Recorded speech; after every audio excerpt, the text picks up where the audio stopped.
some of you guys have absolutely not played together before, and some of you guys I'm meeting you all for the first time, which is pretty cool. But just sort of a general introduction while we wait for Cal, in particular, to show himself from whatever hellhole he has managed to get himself Is into. David not joining as well? Is David joining as well? Oh well, then I shit. We're thought waiting for two. Oh, We need to I call still some have people two around. Give me 1 second to D&D. just. I'm just trying to sort my life out. I mean, David's in the chat. I don't know. Right. I assume he should be.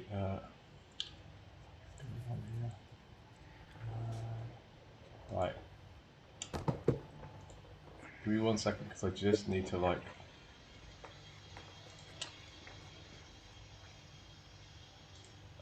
Okay. Cool. That's what I wanted. Right. I think we're all kind of rolling up slowly but surely. I'm going to quickly grab a drink and then we'll do introductions and see where we end up from there.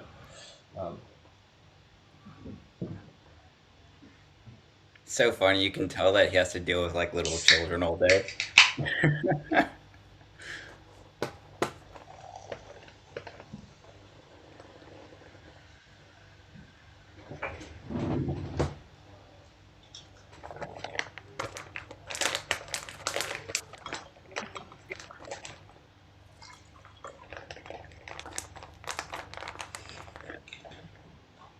I love that. Just finish the gin.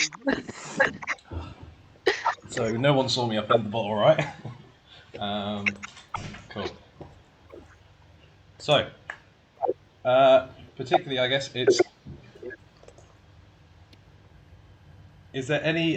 Sorry, before we kind of get down to this, is there any like technical help I can give people? D has finally arrived. Now we're just waiting for Callum. If there's any technical issues that you guys have or need me to cover before we kind of get down to the nitty gritty of beginning, please let me know. I will just copy over your names and stats and stuff. A moment.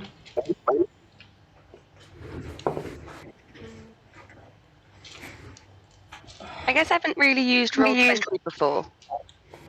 Okay. Yeah, I think you guys need to meet yourself on Roll20. Someone has it on both. Yeah, I seem to have two Roll20 accounts, and Okay.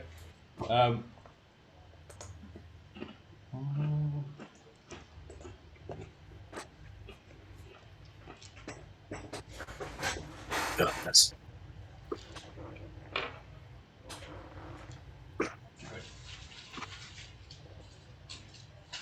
So, the way Roll20 will work is I'm going to essentially knock you out some tokens. That it is just like essentially it's just like a placeholder. It's more for combat, just because I personally find combat really difficult if I don't have like something in particular to focus on in terms of like basically in terms of distances. I just can't work it out if I don't have something like in front of me to look at. So the grid helps with that. So that's kind of what the point of it is. By the way, I apologise I'm snacking, but at the same time, you know, I do need to eat.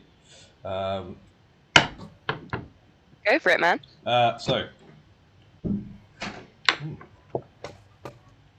while we're just waiting for Callum to arrive and... It's weird. Okay, Cal, nice. Ooh, You're ooh. here.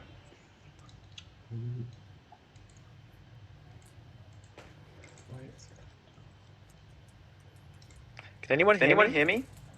Yes. Yeah, we can hear you. Can you see me? No, not yet. Let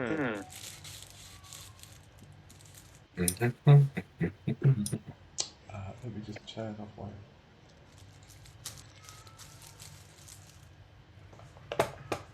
Did you make... yeah, you did. Cool. That's my bad.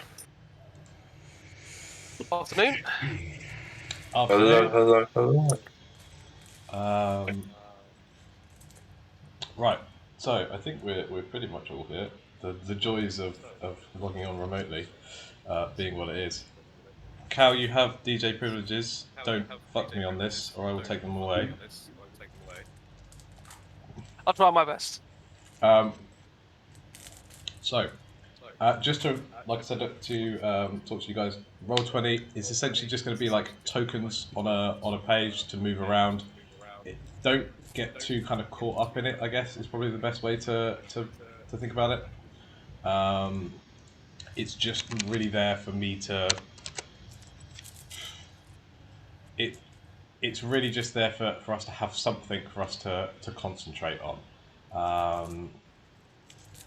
Right, so I'm going to just quickly put some tokens down so you guys can see on the map. I can't hear anyone. Interesting. Right, so we have a Jeb as a character. I can see you now, by the way, Luke.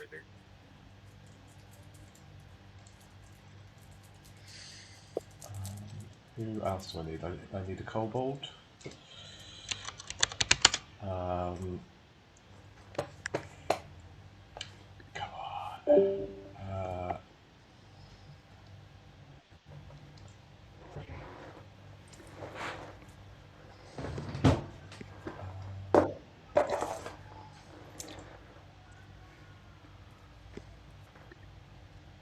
Okay, that's a cute kobold. Yeah, okay. Oh, shh. And that is Tinker. Cool. Let me just... Can I get like everybody's races basically? Arnav is... I think Whitley is not here at the moment. So we No, have at least in the one-shot one. Okay.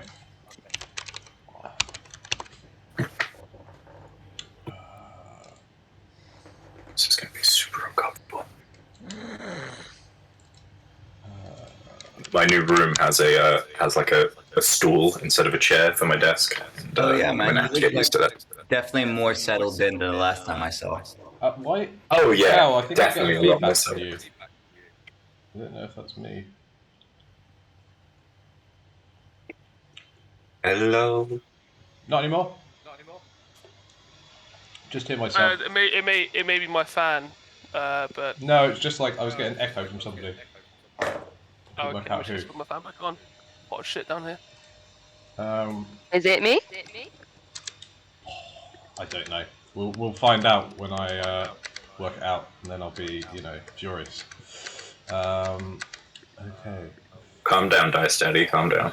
You're not Yes, calling me Daddy. that. No, that's not becoming a thing. Oh, It's Daddy, now a Daddy. thing. It's Yes. so not a thing. My new roommates are gonna wonder what the fuck's going on. I need a robot for a cow.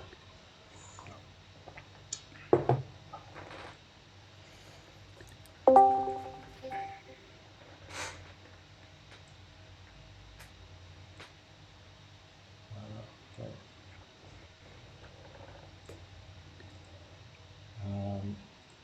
Cool. How are we doing, Lee? Can you hear us?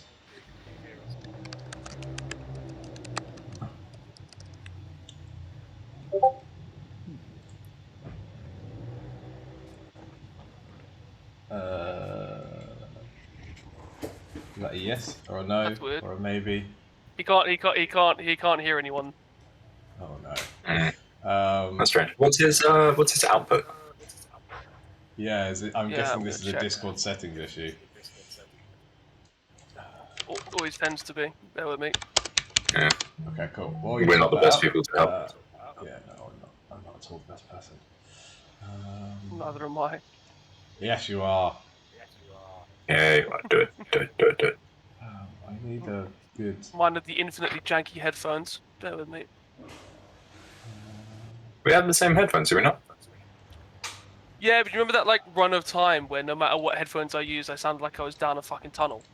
This is true. On that note, I will turn you up. Okay, cool. So now I have Janus and everybody else. Oh fuck! I don't know. Should be on the objects and tokens layer.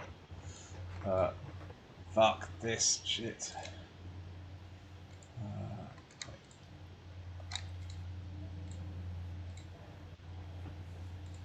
Okay, cool. I am going to have to set your guys' like vision and shit in the distant future because I really can't be fucked, to be perfectly honest. Right, are we on the right layer now? No, we're not on the right layer.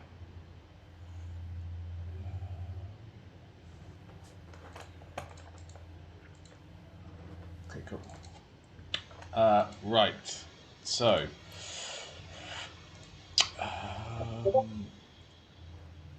have we fixed everything so far? How are we looking, everybody? Chilling, man. Just chilling. There's your answer for Lee, I guess. Yeah. Lee's probably not having a good time. Let me ask in general. Okay, cool. So just standard vision for you. Jeb doesn't get dark vision. Dark vision is 60 feet. Jesus.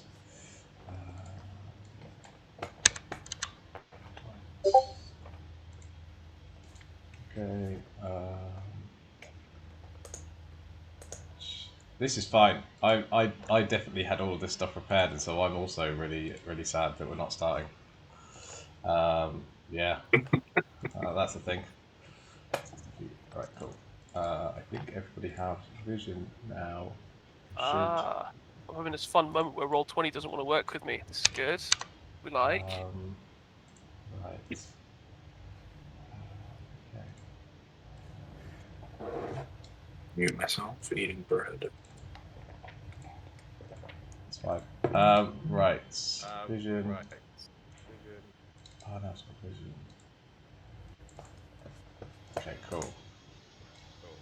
Shit, that'll be working.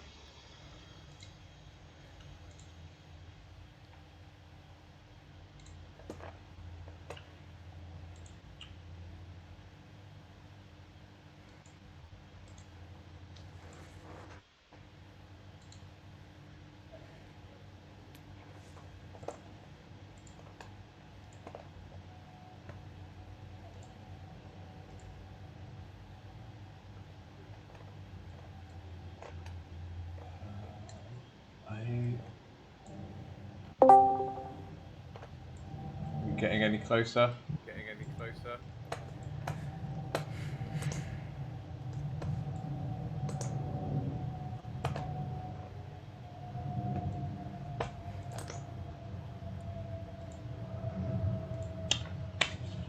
Test. Technical difficulties working now. Yep. Can you hear us now, Lee? Yep. Okay, cool. And we can hear you. Excellent.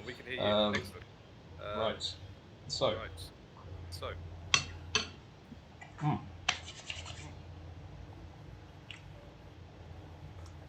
All of you guys, first of all, thanks for making it out here. Like I said in the thing before, if there's any things that you are worried about, if there's anything that you come across in the course of the game that you want to talk about or have an issue with, if everyone can... Cal, can you just mute for a second? Because I think it is coming from you for some reason. I don't know why I'm getting feedback, but just see if it works. Maybe it's from Roll20. Okay. If there's anything that comes up in the course of the game that you guys are worried about, that you want to talk about, absolutely let me know. We're going to be playing through the Academy. We'll see how long it takes for us to do that. I'm hoping it will be fairly kind of fluid.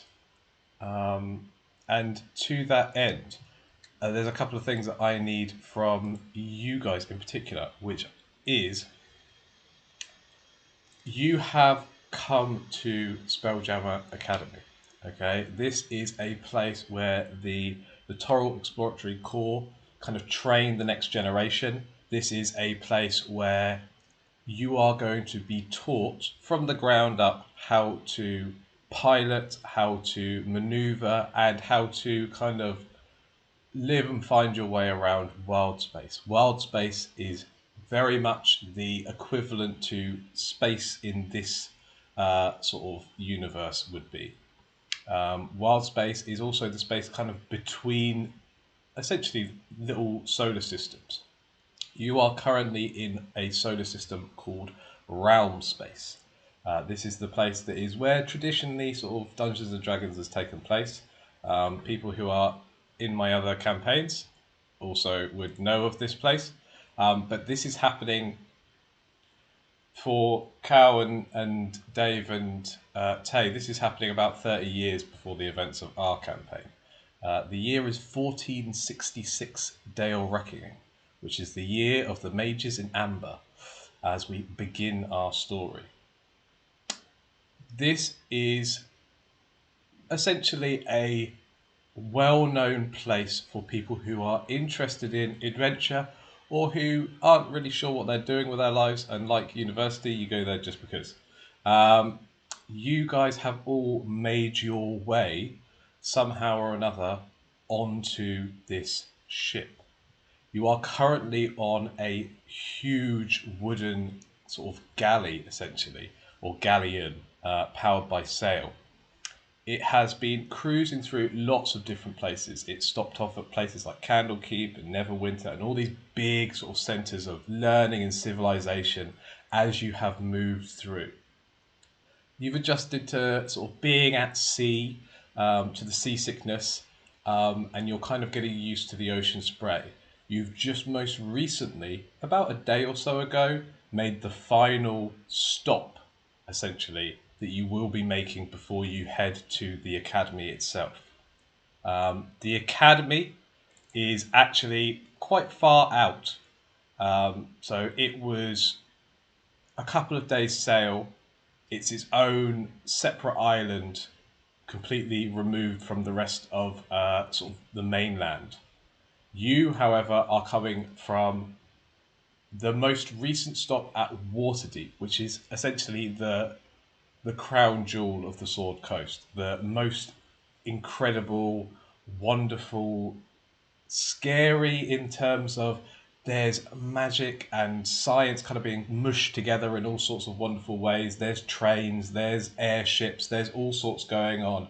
People of high society walk the streets alongside a lot of crime and criminal activity, but you guys have mostly kind of stuck around the docks area near your ship. You have probably by now met some of the people who are on the ship. There's a couple of crewmates who are kind of watching over you guys.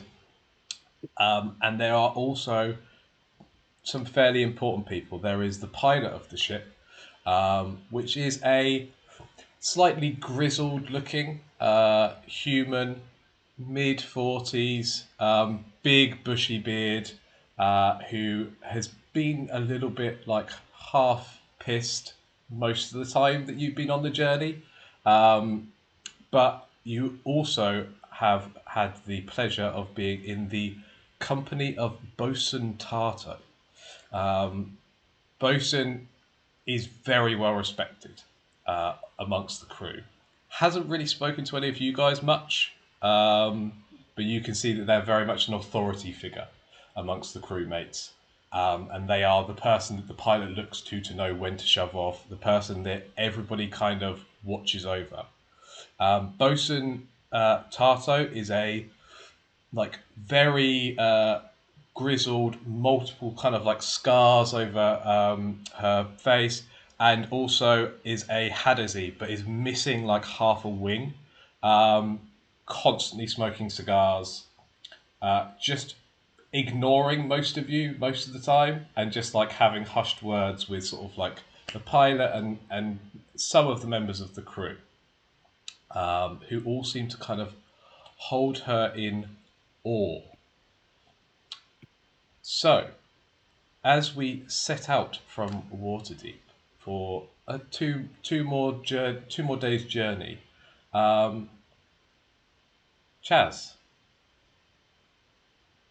who are you, and whereabouts are you on the ship? Do you think? as we begin our journey? So yeah, I'm Tinker. They're interested in how things work. So I think I would be, but also my hobby is cartography. So I actually think I'm going to be with the navigator and having a look at the map that they're working on, and just asking a lot of annoying questions. Could you also describe what you look like? Could you also describe what you look like? Because you have a very unusual appearance and choices, I think, that you've made. So I am a 3-foot pink kobold with an eye patch. Who's essentially a genius mechanic, but is stupid at everything else. I don't understand people, so you're gonna have to be a bit careful with me. There's currently like somebody who is trying to do their job while like someone like half their height is like tugging at them and like annoying them, and they're like looking at these maps like, for fuck's sake, like Just a hand coming up Yeah. and trying to take a map away. yeah, and getting slapped down. Like You're not the most subtle, and I think that you're kind of they saw you with like real kind of patience and like, oh yeah, we'll help you out for the first like 5 days that you did this, but it's been like 2 weeks now and they're kind of done with it, yeah. as you're kind of Also, once again Hmm? in the map room. yeah, and I'm a bit of a kleptomaniac as well. So if some little things go missing, they're always like, "Go check Tinker's cabin. Yeah. Go check her bed." You probably then have had the most contact, I think, with the bosun, who has had more than one occasion to kind of take you to the side and quite intimidatingly tell you to stop stealing things. Okay, as we move on from there, Lee, who is Arnav? What does he look like, and where do you think Arnav is at the start of what we're doing?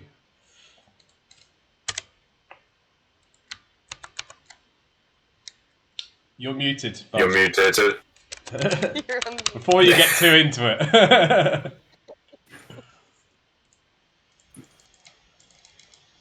Lee, Can you hear Lee, you need to unmute your mic. Sorry about that. That's all right. So Arnav is a Heragon. So he's half rabbit. He's decided to leave the burrows to go on an adventure. And he's probably going to be above deck. He's an early morning, rise and shine kind of person. Probably helping out with, washing the decks and doing stuff like that because he doesn't keep very idle.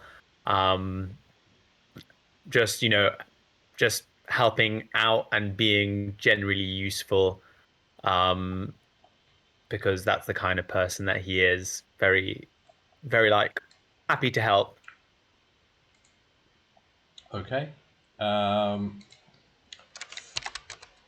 While that is going on, and Arnav is in a way completely opposite to Tinker. Arnav is very much like got the love of the crewmates. You are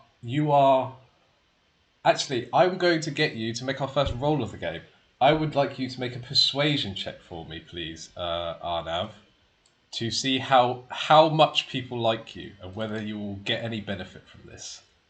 So is this on D&D and Beyond? So you can do this on D&D Beyond. If you've got your own dice and you know your modifiers, you can absolutely just roll your own dice and add the mods.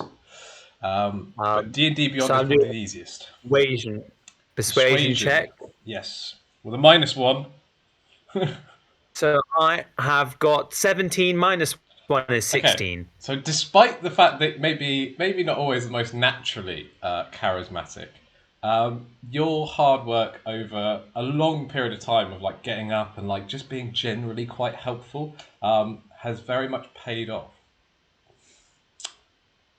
So that is why later on in the evening, just before you turn in for the day, one of the sailors who you have been helping out just kind of pats you on the shoulder and just says, "I'd take care to sleep well tonight, and watch out for what happens in the morning."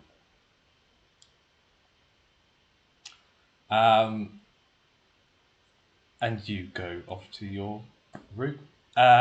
In the rest of the day, what are you doing? I think I know where I might be able to find your character, but where would you be, Dee? And what's your character's name? I can't find them on D&D Beyond for some reason. They should be added now. Hi, my name's Bob. I'm a Loxodon druid who enjoys cooking. I'm a big elephant, is what you know, and so this is now my voice. I probably will break voice a few times because I may not be able to hold it, but that's going to be it. I'm definitely going to be in the kitchen because I love the smell of food and making sure everyone is well fed. Yeah? Yeah, that's it. Fair enough. Do you have dark vision, by the way? Just to... No. You don't. Excellent. That No. makes life a lot easier. Okay, cool. Bob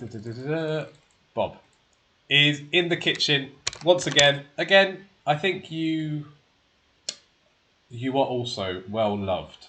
You've been doing a lot of peeling potatoes, not just with your hands, but also, it's something to watch. I think if any of you have passed the galley to see someone with a trunk holding a potato and two hands just rapidly like peeling it, as you get through and help out. So, where are you, Jeb?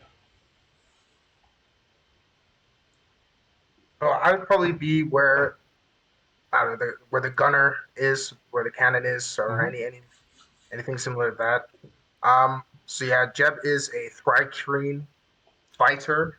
He's had to flee his homeworld, the Shar, due to some gambling debts that he doesn't really have the money to pay off. So he figured that joining as a recruit, to be a bit harder for them to get their hands on him. Fair enough. And it is true that nobody is really messing with.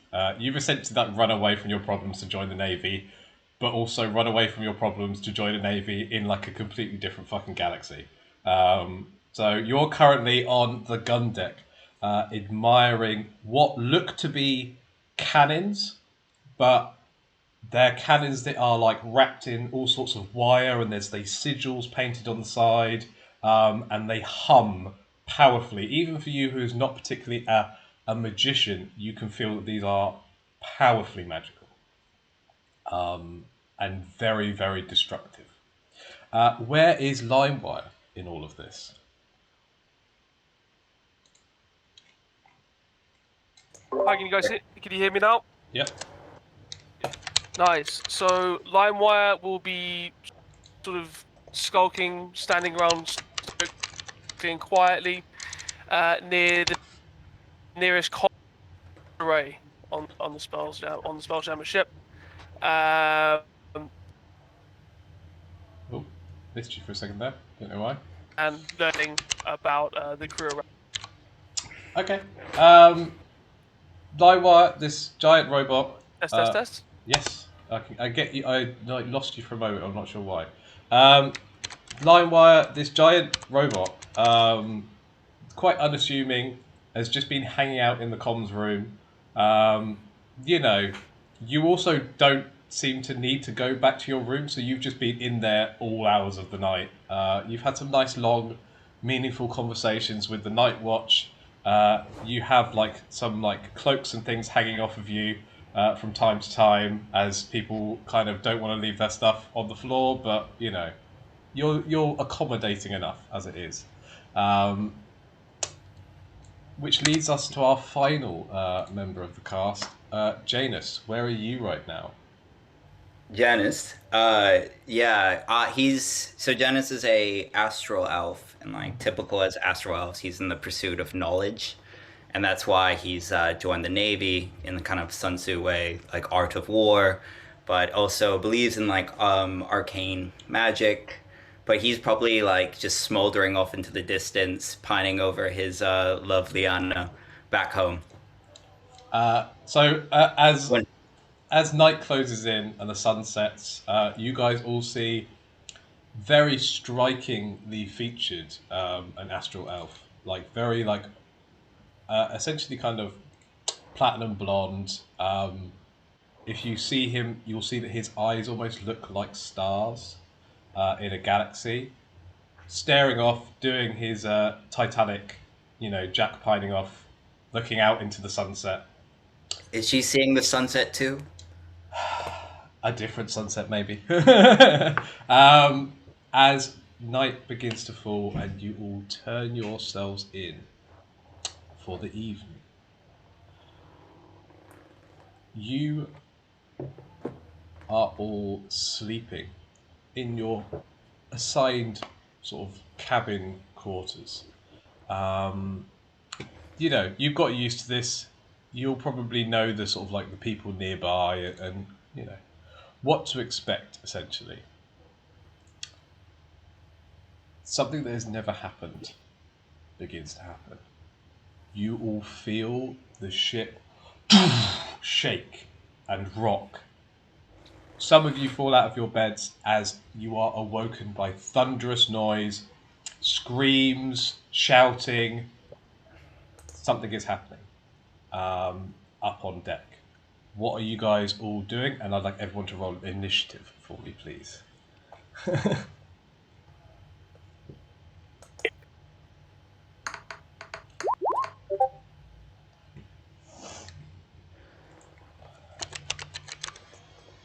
I got 8. Okay, so that's an 8. Let me just quickly pop this over to the other page.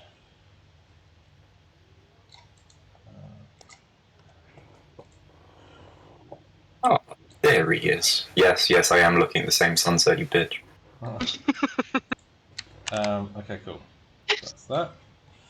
Right, and that is that. Okay. So we have a 17, a 16, an 11. Sorry, could you give me your initiative one more time, please, Chaz?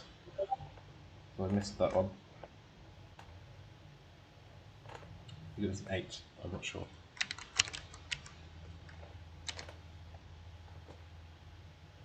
Are we all muted? Is it just me? No? Okay. No. Chaz, can I get your initiative one more time?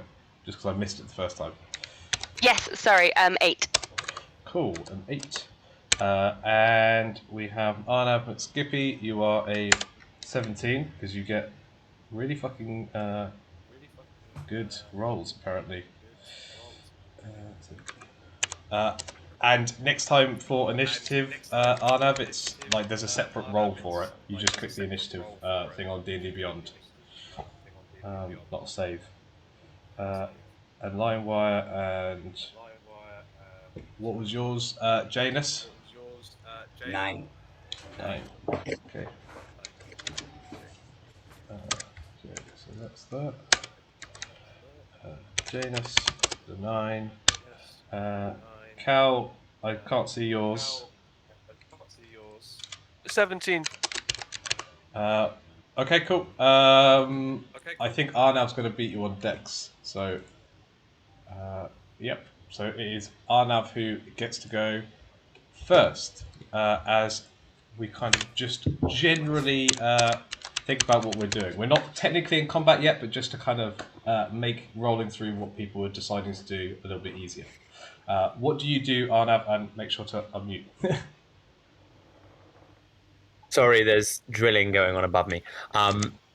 So because I've been tipped off by the people yesterday, I'm not going to assume that it's the worst situation in the world. So I'm going to run above deck to see what's happening.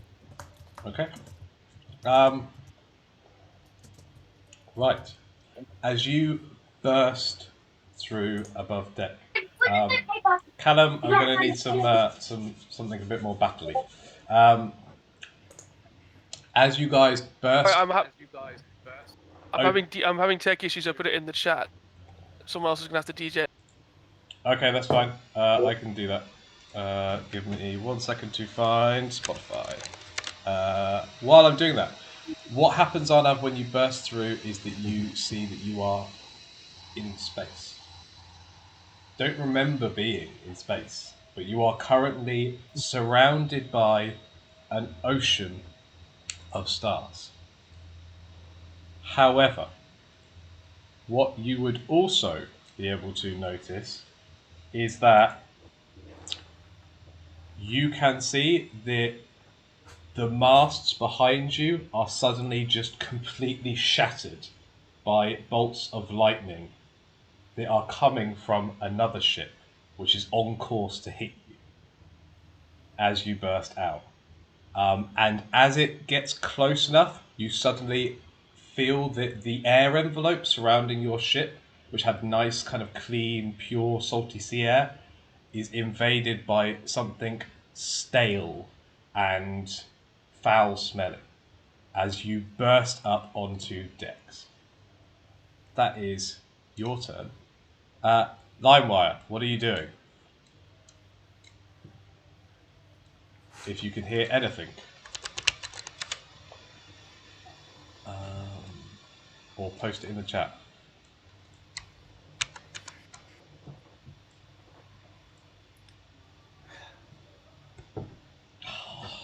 Callum. What are you doing, buddy? Going up towards the deck suspiciously. Okay. You step out just behind a Harangon who has leapt out in front of you. You sneak up behind him to see the same appearance. You are no longer where you were. You are surrounded by stars, by everything. And you can see that there are humanoid figures who are like leaping aboard from this ship. And as they do, the sort of like low gravity means that they take a long running jump, leap, and then sort of sail through the air towards the deck of the ship. They are wearing, sort of waving, cruel-looking weapons as they land towards the ship, which means that you will see 3 figures moving towards you as I move us from the old map. Hopefully, let me just sort out this thing first. To the new map, I think. We're not on the new map right now, are we yet? No, not yet. Okay, cool. Right. Okay, we should be on the new map now. If everything has worked out the way that it is meant to work out, you It should has, be able yeah. to see that you are on the front deck as you have sort of like left where you started. Arnav and Limewire can see that 3 humanoids have leapt over towards you guys. Behind you, the masts are completely destroyed. And you can see that there are sailors that you recognize, Arnav, appear to be kind of like screaming out in pain or like shooting spells off into the distance. As we move around to the next person, which would be, I believe, Bob. With my trunk, would I be able to smell the air envelope changing? And would I know what it is? Once you get out to the top of the deck, yeah. I mean, Yeah, sweet. But I would go up into the top of the deck and smell around. Okay. Bob is finished. Jeb, what are you doing as you feel familiar, like thumps of guns being fired? You've been on the cannon deck long enough to know that somebody is shooting at the ship and the ship is shooting at somebody else. I mean, I think the first thing that will come to mind is I'd probably try to go to the gun deck see if there's any way I can help. If Um, not, yeah. I mean, if there's no one there, at least pick up some items of decent value. Uh, sure. Um, And it starts. It as begins already. as you approach the gun deck, you are very much like chased off to go up top. However, I will say if you want to roll a sleight of hand deck to try and sleight of hand check to try and steal something of small Oh value, yeah, I you have are welcome enough to do that with your proficiency turn. with sleight of hand. Ah, damn it! No. You manage to grab a coil of rope as you leave, purposefully, but that is all you manage. As you are kind of turned away from things that explode and may actually be worth some money, and Yeah. shoved up towards the deck. Um, Janus, you are shaken awake.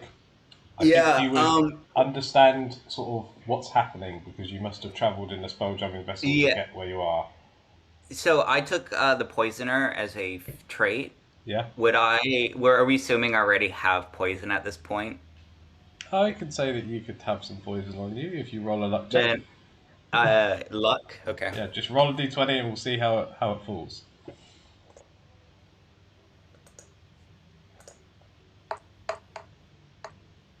Oh, that's a nat one.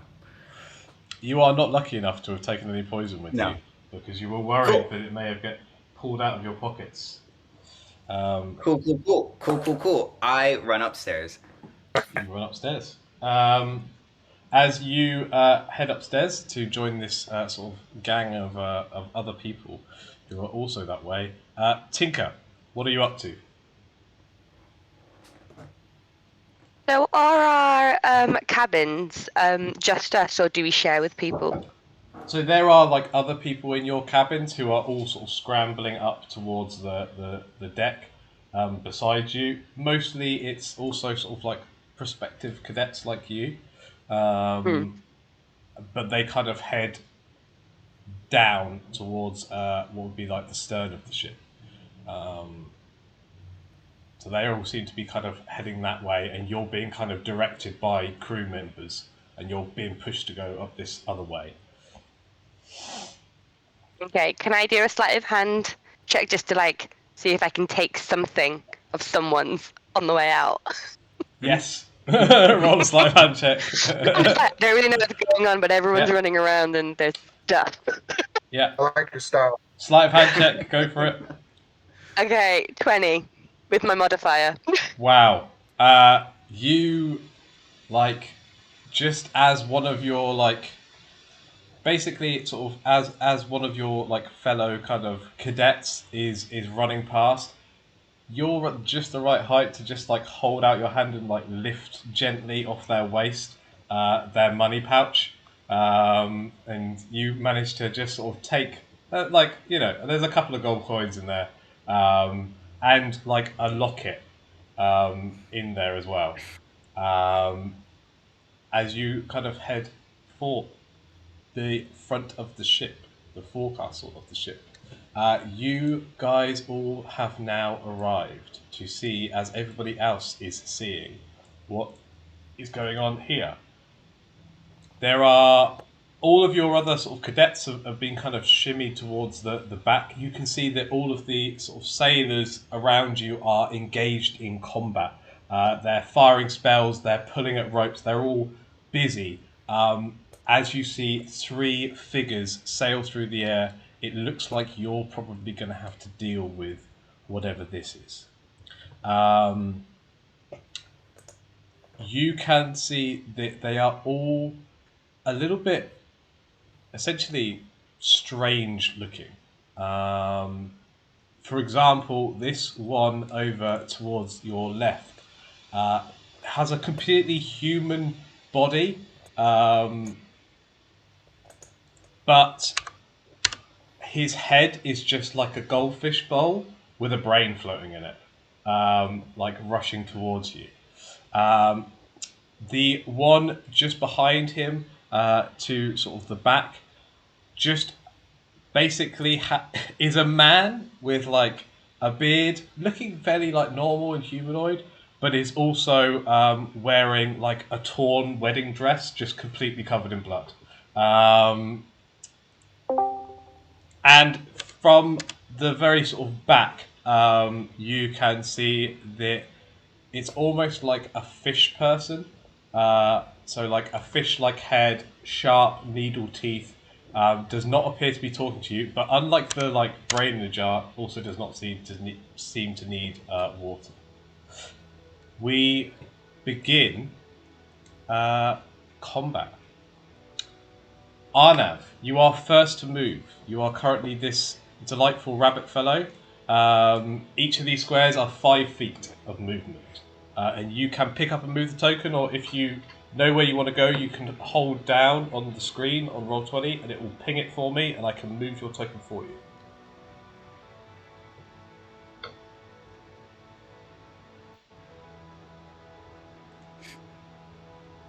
I can't hear you, but I hope that's not just me.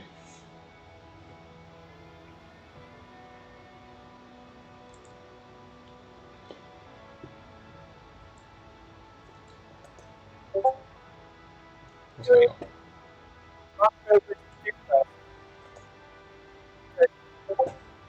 What's happening? I can see the thing lighting up, Lee, but I can't hear you talking. Can you guys hear me? Am I going crazy? I can hear you, yeah. Cool. The music just a bit loud. It's a bit. You can, if you right-click on Hydra, you can lower it like as much as you want. Ah, perfect. Yeah, you are right. So you can turn the music so right off if you want. no, the music's great. I'm gonna rush over here and I'm going to try and throw the fish person overboard.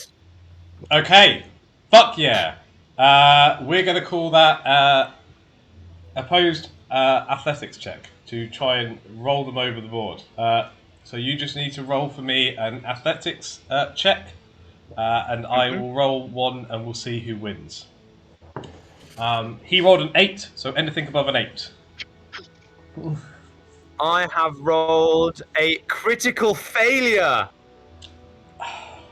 You A watch a rabbit man bounce across the deck, straight up to this like fish man creature.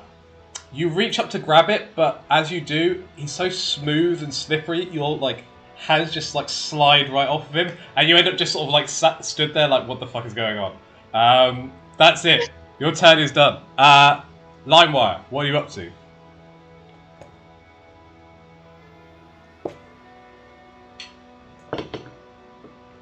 Can you post it? Or do it?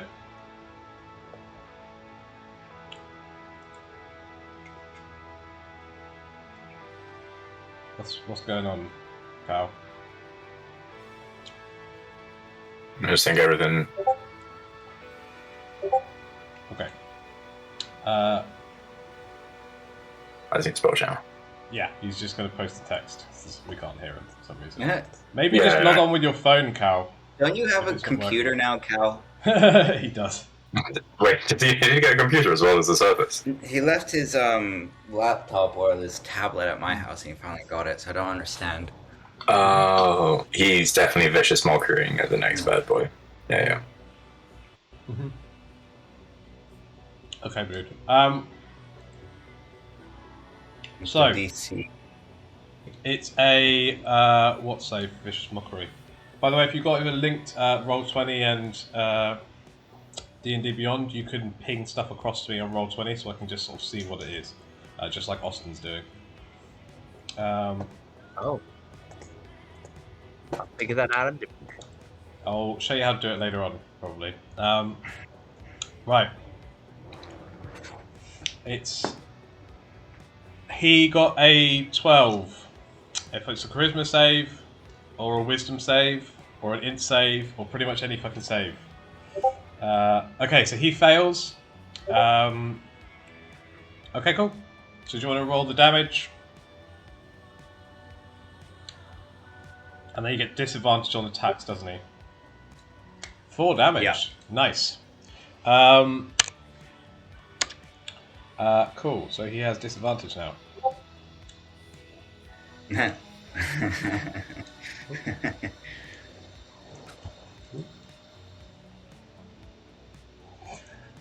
So what was the vicious mockery? Are you a brain in a jar? Like, No, no. called him. He called his mother a poorly constructed waste of oil instead, which was, you know, the man was mocked. What can I say? So you see this man doesn't appear to like. There's no way for him to talk and express. If a brain in a jar could look really fucking offended, the brain in the jar would currently be looking really fucking offended right now. Nice work. However, after your it's after your turn, Bob. Bob, off you go. Sweet. Can I make a perception or investigation check about the air? You can. Sweet. Which one would you prefer? An investigation. Cool.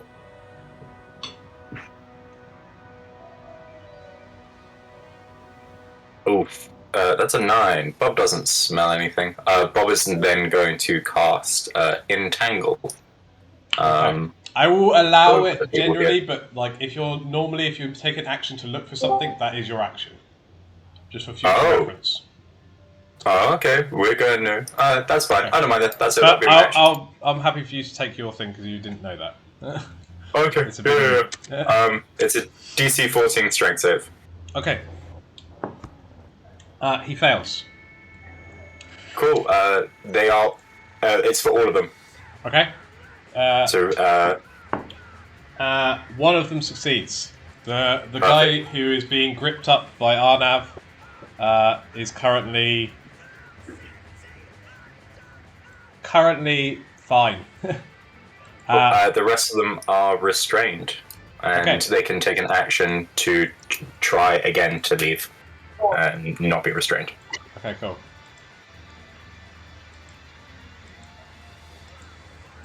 Okay, cool. This is the official playlist, by the way, Wow. for this. It's a whole thing. Right, give me 1 second to just get my restrained thing. I've just turned it up. Fair enough.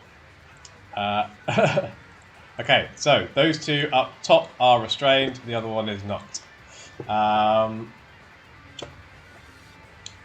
It is as soon as you manage to restrain these strange, like human creatures, you see. What do you even see? You see that right over, like behind them, you can see that as you restrain two of them, another one is leaping in to join the party. So you now have a separate guy who is not currently here. Ooh, didn't need to do that many. Not quite here, but is like on his way. Wait, that entire terrain is going to be difficult and entangling. So every time they go into it, they have to make a DC 14 save again, or be restrained. Okay, cool. The guy who's currently swinging in, by the way, is like another dude in like full kind of like leathers for a sailor, but there's like a tiny little baby head growing out of his neck that is also screeching as like he swings in to battle. It is now going to be time for Jeb. By the way, Okay. just to sort of let you know the order, I don't know if somebody can like keep a note of this, just to save me kind of reminding you of whose turn is whose. I think you can do the turn order. Funny, you know. I don't know if the turn order is on Roll20. The initiative is Arnav, Lionwire, Bob, Jeb, Janus, and then Tinker. So, Jeb, you're up. Janus, you're next. What are you doing? All right. What are they? Like what are their weapons? It's a mix of like, there's some claws. There's like, one of them has like almost like a pistol that someone has stuck a crossbow on top of. And the other guy just has like a big glowing sword. The guy at the back who's kind of stuck seems to be the guy with the pistol. The fish The one dude with the has a sword. sword, and the other guy has like claws. Got it. Okay, so I step out, whip out my pistol, and just say, "You done motherfucker done bring a knife to a gunfight." Yeah. Roll And to hit. oh, first crit! Hell yeah! Yes, boy. Which Hell one are you? yeah! Okay, Are you shooting? So you're shooting the guy with the claw or the guy with the sword? the guy with the sword. Okay. So the way crits work, just roll the damage, and we'll add the maximum that it would have done Okay. as damage. So essentially, Okay, well- your pistol will be so it's 6 plus 8 because you crit.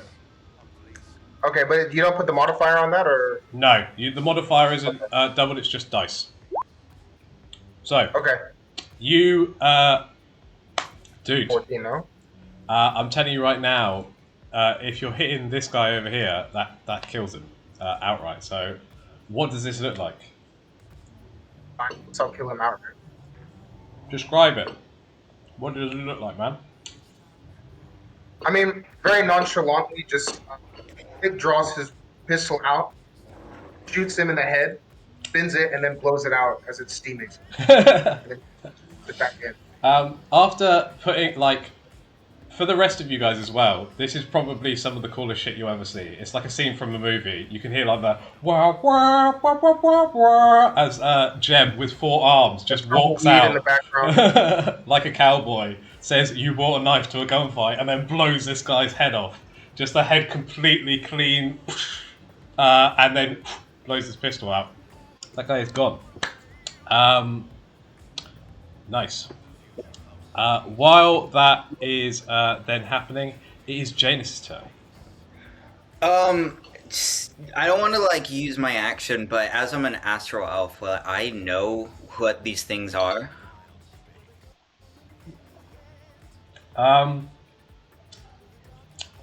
These appear to be astral reavers. They're Can I pirate? think Mad Max space pirates. They're kind of like that's how they live, is they destroy other shit and like invade ships and stuff out in space. They don't like farm or build anything. They literally like their whole culture survives on raiding ships and taking them apart. And they look for easy targets. So you're kind of thinking like, I'm on a like recruits navy vessel. Maybe they kind of like gone for an easy target here. Like it feels like something they would do, but you're also like, how the fuck did I get to wild space? Yeah, we weren't in wild space before. I shoot. Like, is one of them taking damage already? Any of them? Not the ones who are here. The guy who was damaged is dead. So one's restrained, and one of them is fine. I freak out at the baby head and I aim for it. Okay, so he is currently like the one who is on its way. I will say, if you are rolling an attack roll, the restrained guy, you get advantage on the hit. Oh yeah, sorry. Yeah, I completely forgot this one. Yeah, I attack the restraint guy. Okay, so With a crossbow. yeah. So the guy with the sort of like fishbowl head, shot straight through, fishbowl destroyed, brain flops to the deck and is gone. As explosions are shaking again, what are you doing? Okay. Oh, attacking the restraint guy. What spell? What are you casting, bud? With my crossbow. Okay. Roll to hit with advantage. Okay. Yeah. So that's a 22. Okay. Yeah, 22. I mean, 22 hits for sure. Cool. Oh, fuck. I do 12 damage. Nice. 12 damage. Yeah. As you watch a man just like roaring, like dirty beard, wearing this fucking random wedding dress, just covered in blood, you just and it must be luck, but you just, and it goes straight through his neck. You just hear, and then just crash to the dead. You wiped him out with 1 hit. 12 damage was enough. Not so tough, these guys. As that happens, Tinker, we are finally around to you.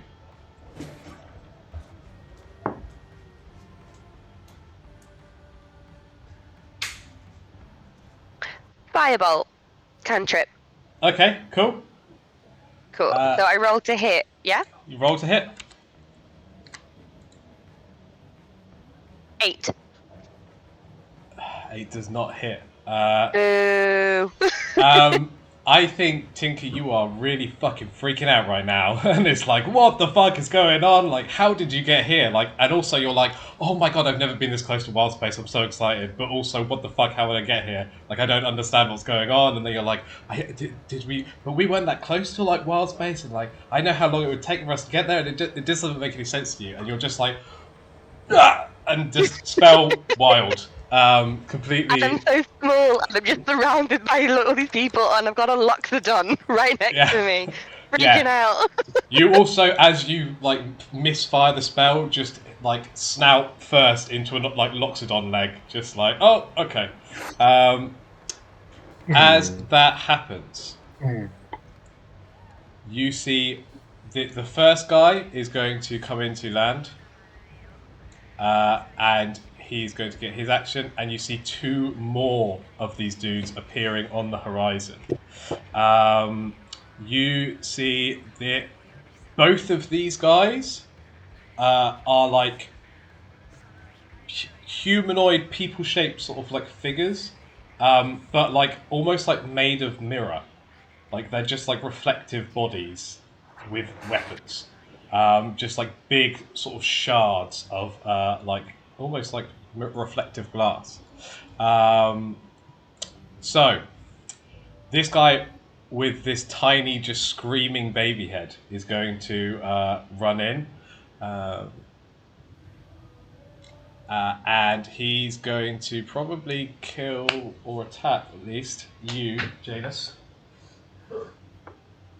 Did he make a DC 14 strength save? He wasn't the one. No, the whole area is restrained. Yeah, so but if he you start your wasn't. turn He came in from last turn. He's no, the ground is restrained.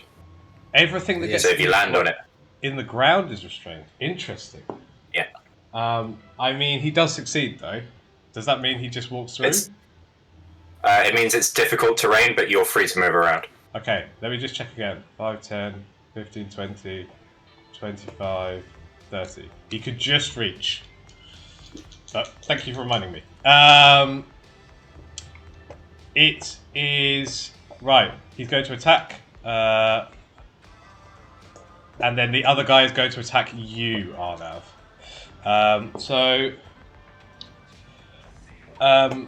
Tay, does an 11 hit? No. Damn. Cool. Okay. Nice. You see this like, just that there is just like you can't take your eyes away from it. A tiny screeching baby face, like staring right at you. But I think you're so fascinated that he goes to hit you and you don't move, and then it just swings into the rafters next to you, as you're just staring like, what the fuck is going on? Arnav. That is unfortunately going to hit you, though, as this guy turns and fires the pistol like point blank into your face. That's going to be 6 damage. 6 damage. Oh, that's half my hit points. Yes. As that happens, I need all of you to roll a d20. I'm going to tell you right now that I'm going to roll an attack roll against everybody.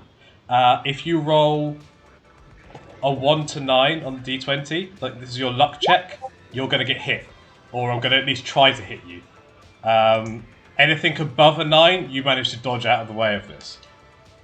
Oh my god, there's a lot of low rolls. Yeah, we all kind of fucked that one up. What was the roll? Sorry. So Random d20. how much? I got a 13. So Tinker, you managed to dodge this. Limewire, you managed to dodge this. Jeb, I think you dodged this. Yeah, I got a 13. Okay. And what did you get again, Tay? 6. Okay, so Tay, Bob, and Arnav. As you take that sword sort of like blow from this fish creature, Arnav, it tilts you back just enough to see that above you, the strange sort of like star, like weird, not quite like sunlight, but starlight above you is blotted out as another ship, currently facing completely sideways onto you. You see a bunch of archers just lean back and all those people who took a low roll are going to roll an attack roll against you. If it hits, you're going to take some damage. Roll 20 is being weird for me, by the way. Is it now? It won't let me in. I accidentally closed the screen and now it's just constantly stuck on loading. So just describe it for me. That's okay. This is just above you. You see a ship kind of moving past yours, perpendicular, and you see standing about 10 archers just fire arrows through space, through your air envelope, and just shoot at you 3 people. All of you take 3 damage as you are scraped by arrow fire as this ship just passes over you guys. That means that we are back to the beginning of the turn order, which is you, Arnav. I am on 2 HP. So I'm going to use my racial trait, Rabbit Hop, which allows me to move 10 feet Yes. as a bonus with disengage. Yes. Absolutely. So I'm going. So you can to bonus action rabbit- wherever you want to jump to. The dead guy was over here, right? So There's a you're sword currently there. engaged with the one who's just above you. Currently, he's like just slashed into you.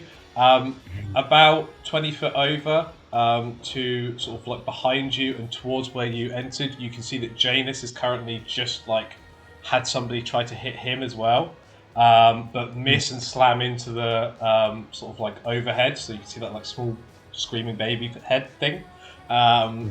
That's sort of the one that's over like 20 feet that way and 5 feet down. But you can do like a 10 foot and run around, or if you want to attack the one who's attacking Janus, you will get advantage because you're flanking each other. So that's what I wanted to ask. So can I use my action to disengage in a 10-foot jump to the sword, then engage and attack? Yeah, So I'm because it's a picking up bonus the sword. action to use your hop. So you Yeah. can absolutely do that, and then for your action, you can attack. Okay, so I disengage, pick up the sword that's on the floor, Yeah. and attack. Okay? Now I have a weapon. Yeah. I have no idea what the sword is like, but what do I roll for the attack? You'll see on your character sheet, it says it's a +5 to hit with a double-bladed scimitar. So you roll to hit with that, and then if it works, With advantage. 'cause with it's advantage. flanking. So you roll twice and take the highest number. Yes. Yay! 15 plus 5, that's a 20. Yeah, 20 hits, so you can roll your damage now. That's 2d4 + 3. Do you want me to roll it with a scimitar, though? Because the scimitar is the weapon that I chose when I created the character. Sure, why not? Why not? Just for this. Okay, so that's 6 damage. 6 damage. Nice. You see as you dig it in, that just like opens up this massive wound on this dude's back. As that happens, you see him like dripping with blood. He is bloodied, which is what I'm going to be using as like the code word to tell you he's below half health. So that strike kind of took off pretty much half his HP with one blow, but he's still standing. Which means it is now your turn, Limewire.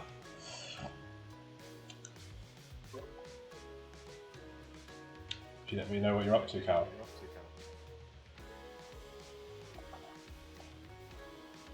Can you hear me now? Yes. Yes. Hey, thank fucking God. I am going to look over.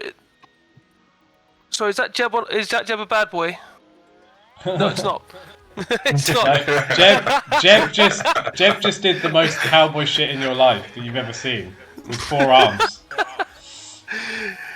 In which case, we're going to go for vicious He mockery. had one hand firing the gun, the other hand just sort of chilling with another gun, and then in his mouth he had another hand like blowing out a cigarette, like stylish. Fair enough. Fair enough. In which case, what I'm going to do is I'm going to go for vicious mockery again on the bad boy between Arnav and Yanis. Okay, cool. So that's a save. He rolled a 19. So saves. I forget, is it half damage or it's nothing? Just double check the spell and come back to me for that. Bob, what are you up to? Bob is going to walk over to Yanis and use his trunk as a shillelagh to bop the person on the head. Nice. That's Cool. awesome. Double roll with advantage to hit. So, 21 to hit. 21 hits. That is 11 damage as you see the Loxodon just raise his trunk and just gently bop the guy on the head. Okay, cool. 11 is enough that you literally just, like, with your trunk, BAM! Dead. Cool. I nail him through the deck and there's just a head just dangling. It's like one of those cartoon things where you see like the trunk almost turn into a little fist and then bop him down and he just crashes through on the floor. Oh yeah. Some Looney Tunes Yeah, I shit. want that to be my weapon for the campaign, by the way, if that's okay. Looney Tunes shit. Super into it, man. Which, Oh yeah, it's gonna have to be. which then means we move on to the next one. I need everybody to roll for me a dexterity acrobatics check.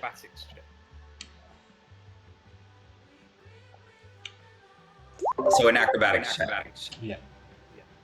That's a nat 20 for the elephant. I mean, dude, I'm like fairly knee deep in the edible right now. Okay, cool. Jeb. 14.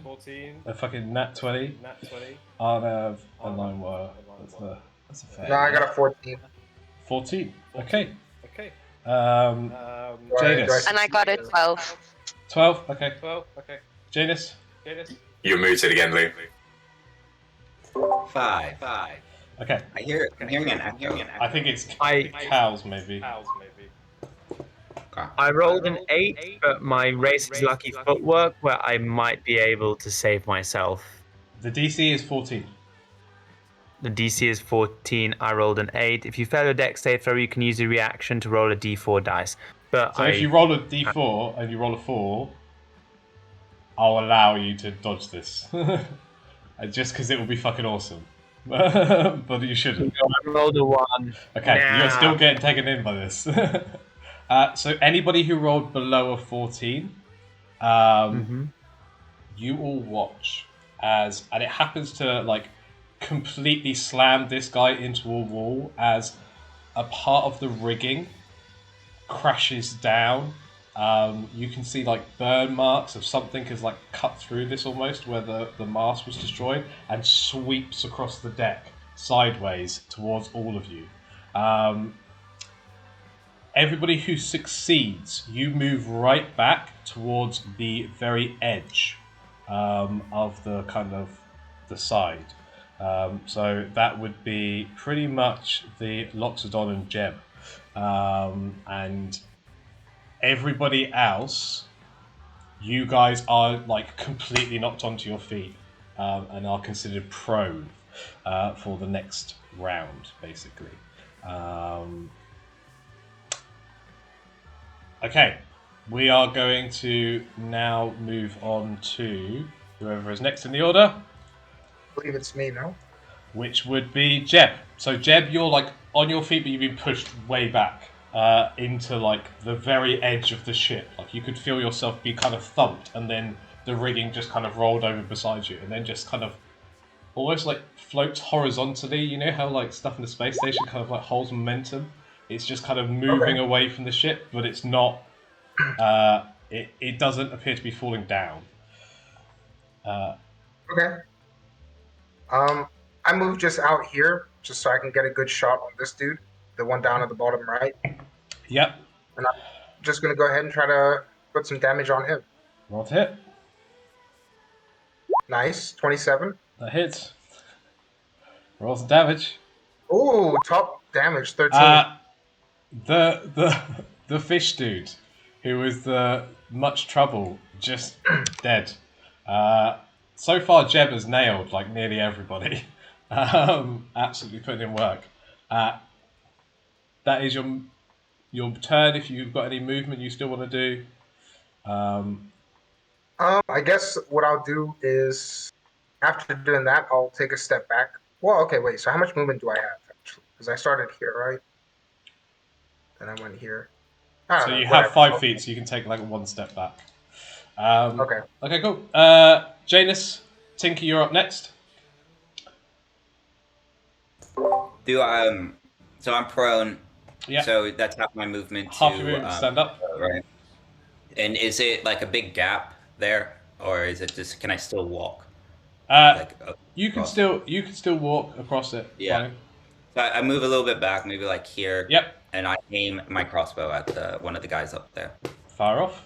They're both two like mirror people.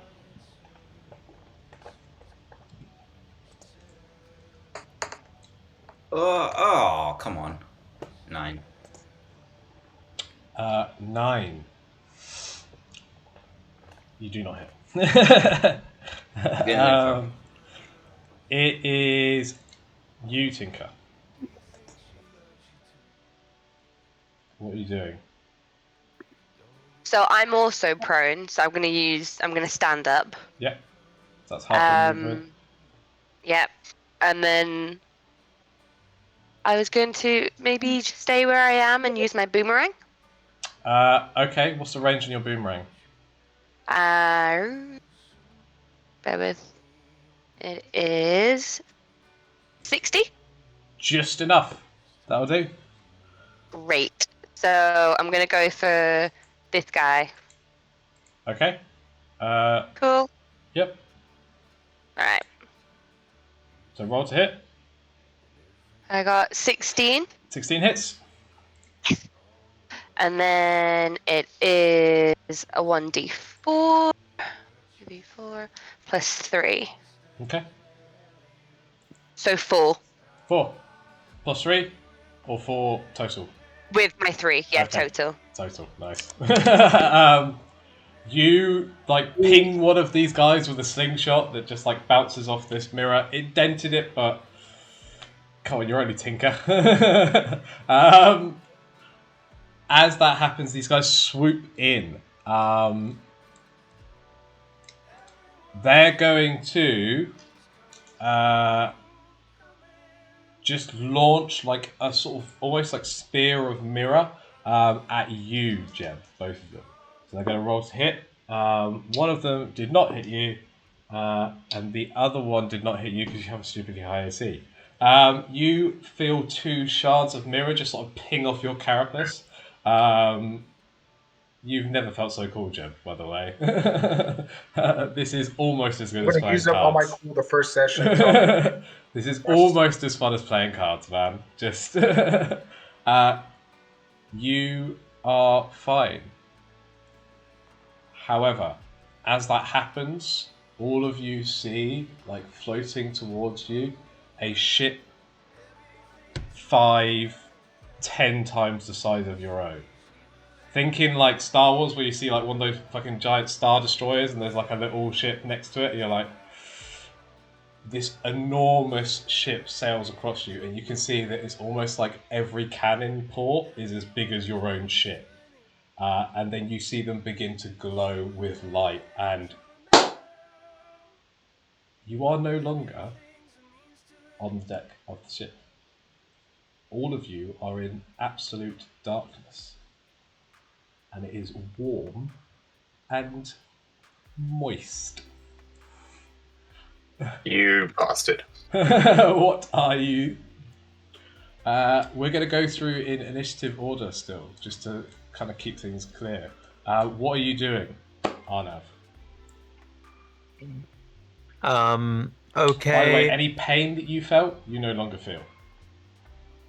Like you've taken a hit, you feel fine again. I'm gonna run a perception check Roll a on where we perception are. check.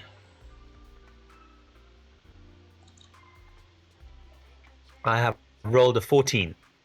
You feel like you're inside of something, like a cocoon Okay. around you, and it feels like. There's no nice to say. It feels like warm flesh, but that's where we're at. That's disgusting. I'm going to try and break out of it. I'm gonna You struggle again. managed to push it aside. We're going to move on to Limewire.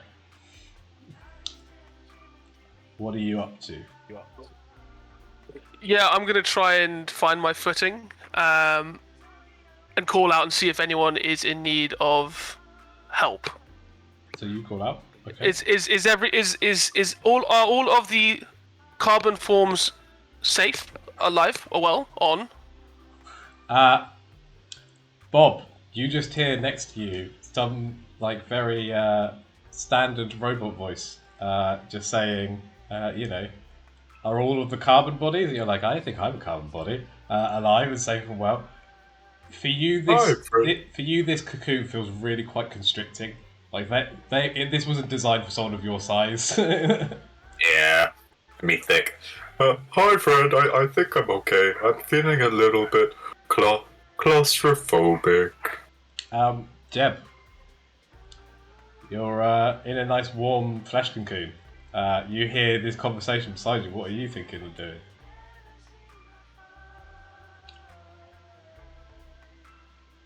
Say, what in tarnation?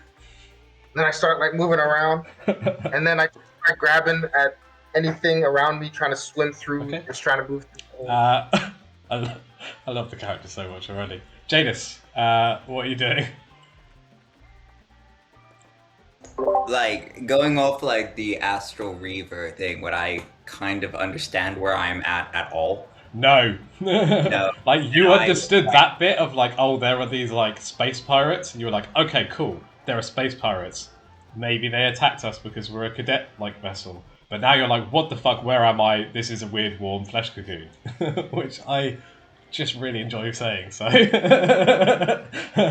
Well, I tried to emerge out of my flesh cocoon, you, but managed rebirth into the world. you managed to, like, push yourself out. Tinker. This feels cozy. Like, just nice. This is nice, guys. I feel like back in the tunnel. You can, yeah. This is very like homely to you. Also, you can hear like a Loxodon and a robot are chatting. Someone shouted, "What incarnation?" What's Tinker doing? Like, huh. Hey. She's a little sleepy. It was a really big. It was very intense. She freaked out a lot. Yeah. And so, but she's gonna try and get out of the cocoon as well. Okay. She might use her dagger to kind of cut it open. You see that you are on the deck of the ship, and around you are like these weird kind of things that were surrounding you, the flesh cocoons. Kind of dissipating and starting to almost kind of like they kind of turn into like a sludge almost and like drip off to the floor. You will emerge in the very center of the deck of the ship. And the sound that you emerge to, aside from the robot and the sort of Loxodon talking and a what incarnation, is just a slow.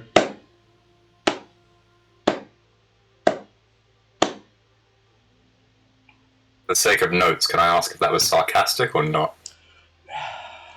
It was sarcastic. Right.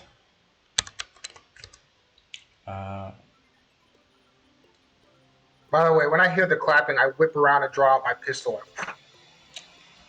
Okay.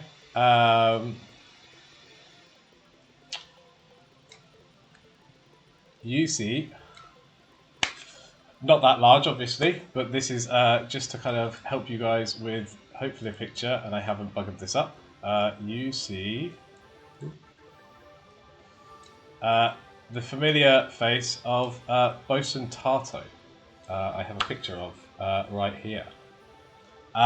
Is currently slow clapping you with like a giant, like the biggest cigar. Like this is an uncomfortably big cigar to have like in your mouth. Like this can't be pleasant, but like it's almost like to prove a point. The manliest of cigars, just wreathed in smoke. You are on the deck of your ship. The sun is rising, and you guys can see Bosun Tarto giving you a slow clap as behind Bosun stand a bunch of really interested sailors. They've all been kind of watching you guys.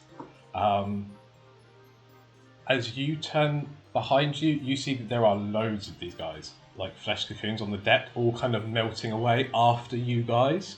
And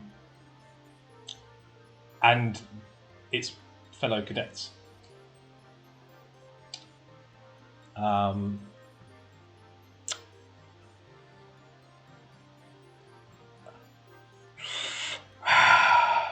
As you can see, the Battle of Hakatha didn't go well for us.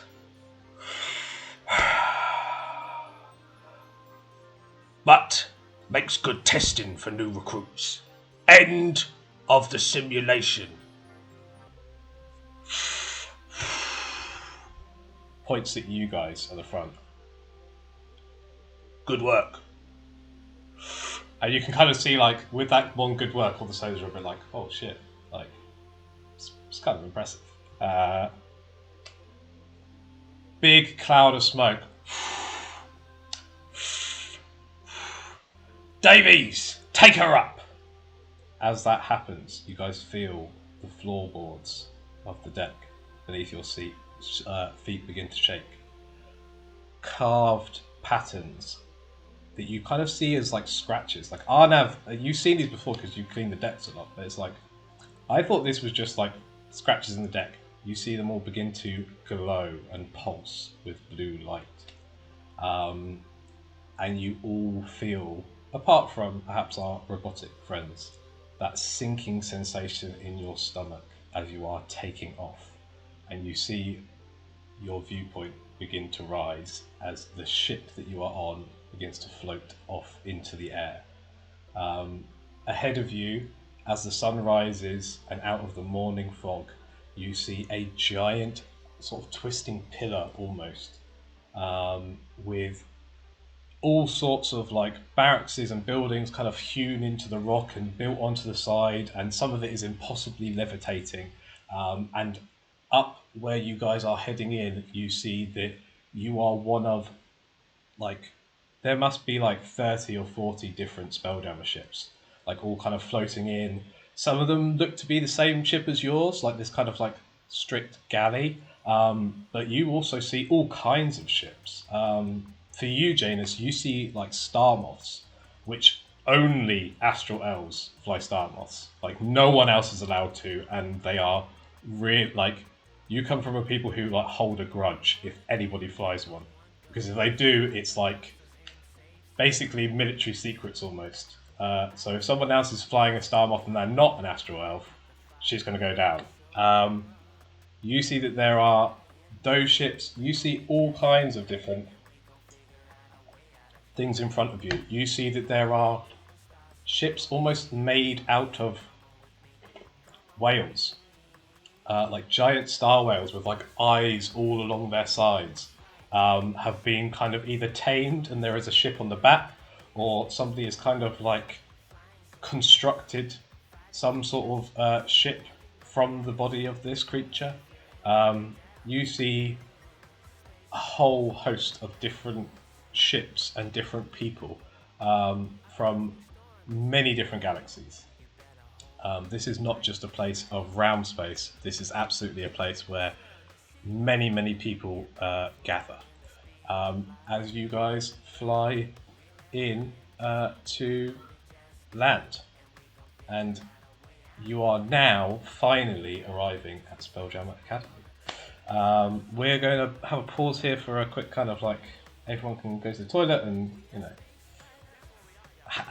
be themselves for 5 minutes, not listen to me waffle on, and then we'll move on to the next bit of the events. Also, the music needs to chill. Yeah, the fuck is the music? Alright, Cal, be is this back in you? 5. I'm just going to turn my camera in mute, and I'll be back. I should be able to. I should be able to do music now, but it's had nothing to do with me. Good. Yeah, no. Long and short of it, I tried to put my tablet back on the 3-screen setup, and it fucking exploded. Oh, Jesus Christ. So it was just reviving it last this entirety of the session. That mine, man. I should have. It's a fucking piece of shit with like, with pretty much everything I need it to do. But yeah. How do I get the music going on this? Let's just get this done now. While I'm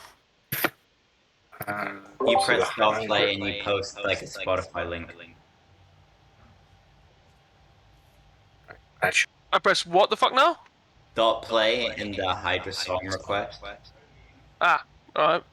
Dot play and then you post whatever Spotify link you want. In the same command or one after the other? Same command. Alright, cool.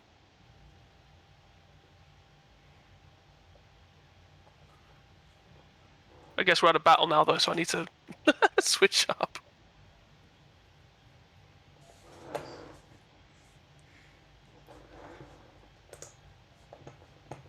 I bully Jebediah.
Yo, yo, yo. Yo.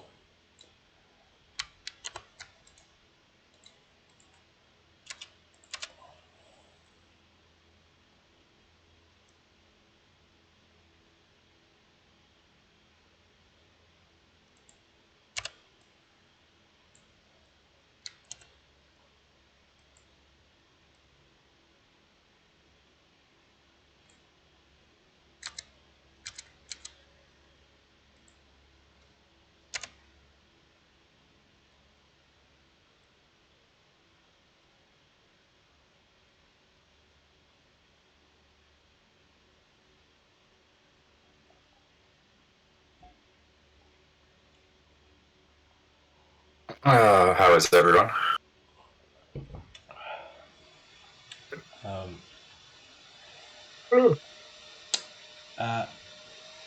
I'm alright. That took a very long time.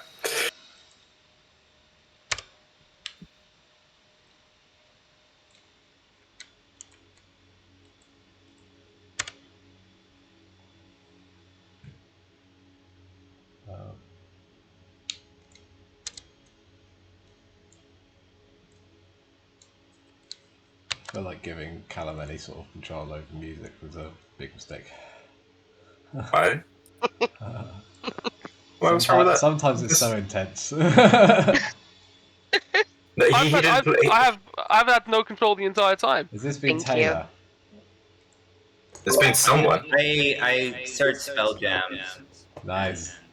It was the first thing that came up. It started good, but it got pretty intense. Yeah. Yeah, put some fucking respect on my name. Come on now. I was going to say, Never. sheesh. Never. Jesus Christ. From one bard to another, I'm it all goes wrong. offended that I even brought it up. Right. Yeah, okay. So, I should now, hopefully, put you back onto the Spelljammer Academy page. You'll see that. Cool. Yes. Okay.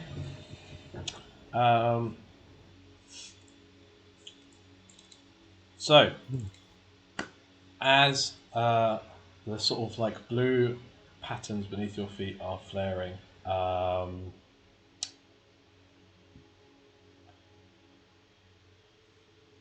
you begin to come into land.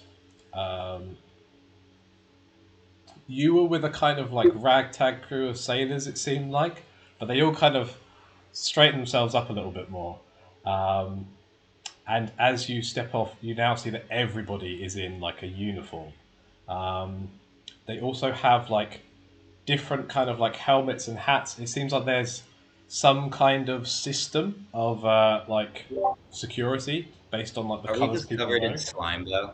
Yeah, I will say that like as it kind of drips off you and evaporates, it's like you feel dirty but you're not. It feels really nasty still, like you feel like I need to have a shower, but like you're probably quite clean. That's where you guys are as you step off. So you guys are right up top of this giant pillar of rock that you guys can see in front of you. This is what the academy looks like as you kind of pull into land. You guys are right at the very top bit, which is essentially like a kind of sky dock, where just like ships come in and sort of like perch up for as long as they need to. You're stepping off. There's a lot of ships here.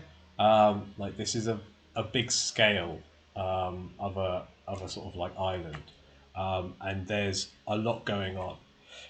You arrived on a ship called Belligerence, which came out of Waterdeep, but has been kind of Waterdeep was the last stop. It hit like all sorts of places. Like it was in the Moonshay Isles. It went up to like Candlekeep and sort of Cholp and all sorts of other places.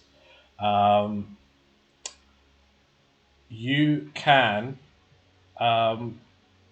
basically dismount the ship with the cadets and the sort of crew. And like I said, the crew here are very much kind of respected, I think, particularly the bosun. As this is kind of going on,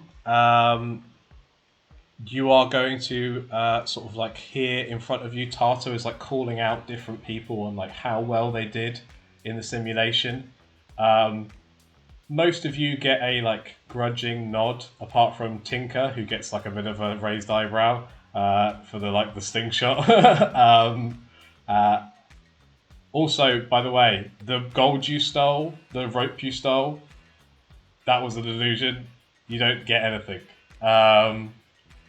Also, can I just say that Tinker was forced to leave the ship because she was having a great time and it all came up? Oh, Oh, you see a navigator just like, oh my god, just out of the map room.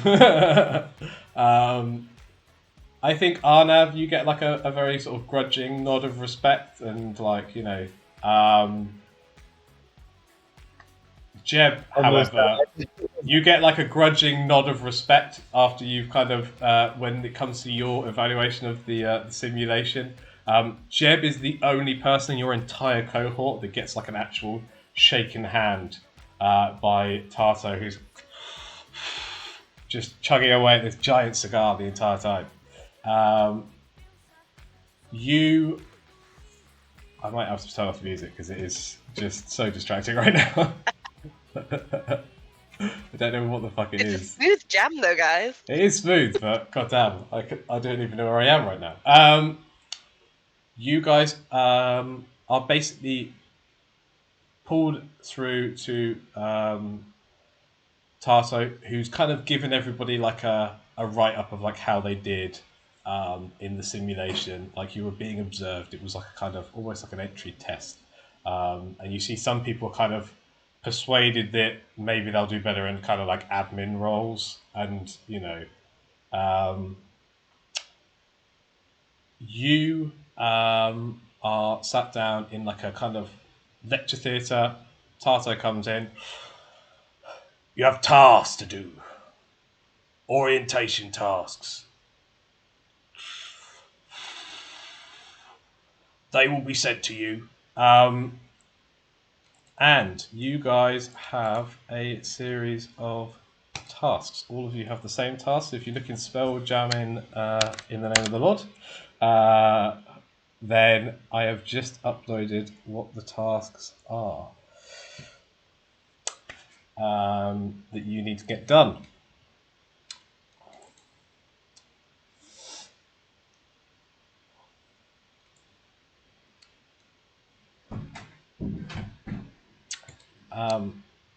You also see that right at the bottom of the task list that you've been given, something appears to have been kind of like added, like something like you can see that the one that you had before had like sort of a border, and this has been kind of like put on by somebody, and it's been added on later to the notes that you were given.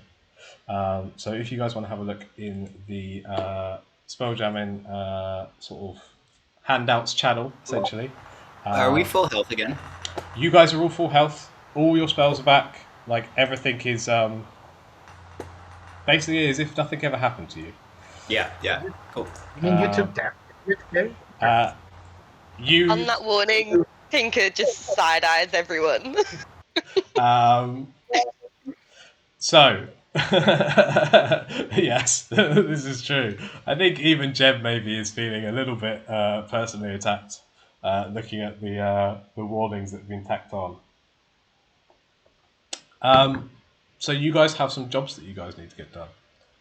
You got to go get your welcome packs from the admin block. You got to go report to the quarters for your bunks. You get to go have a spelljamming ship inspection. And then there's two different sort of like branches of the exploratory corps. There is the kind of like naval pilot school, which is only for people who are magical or magically inclined. But you need to be magical to kind of head there. And then there are the corps, which is the corps is like modern day Marines essentially.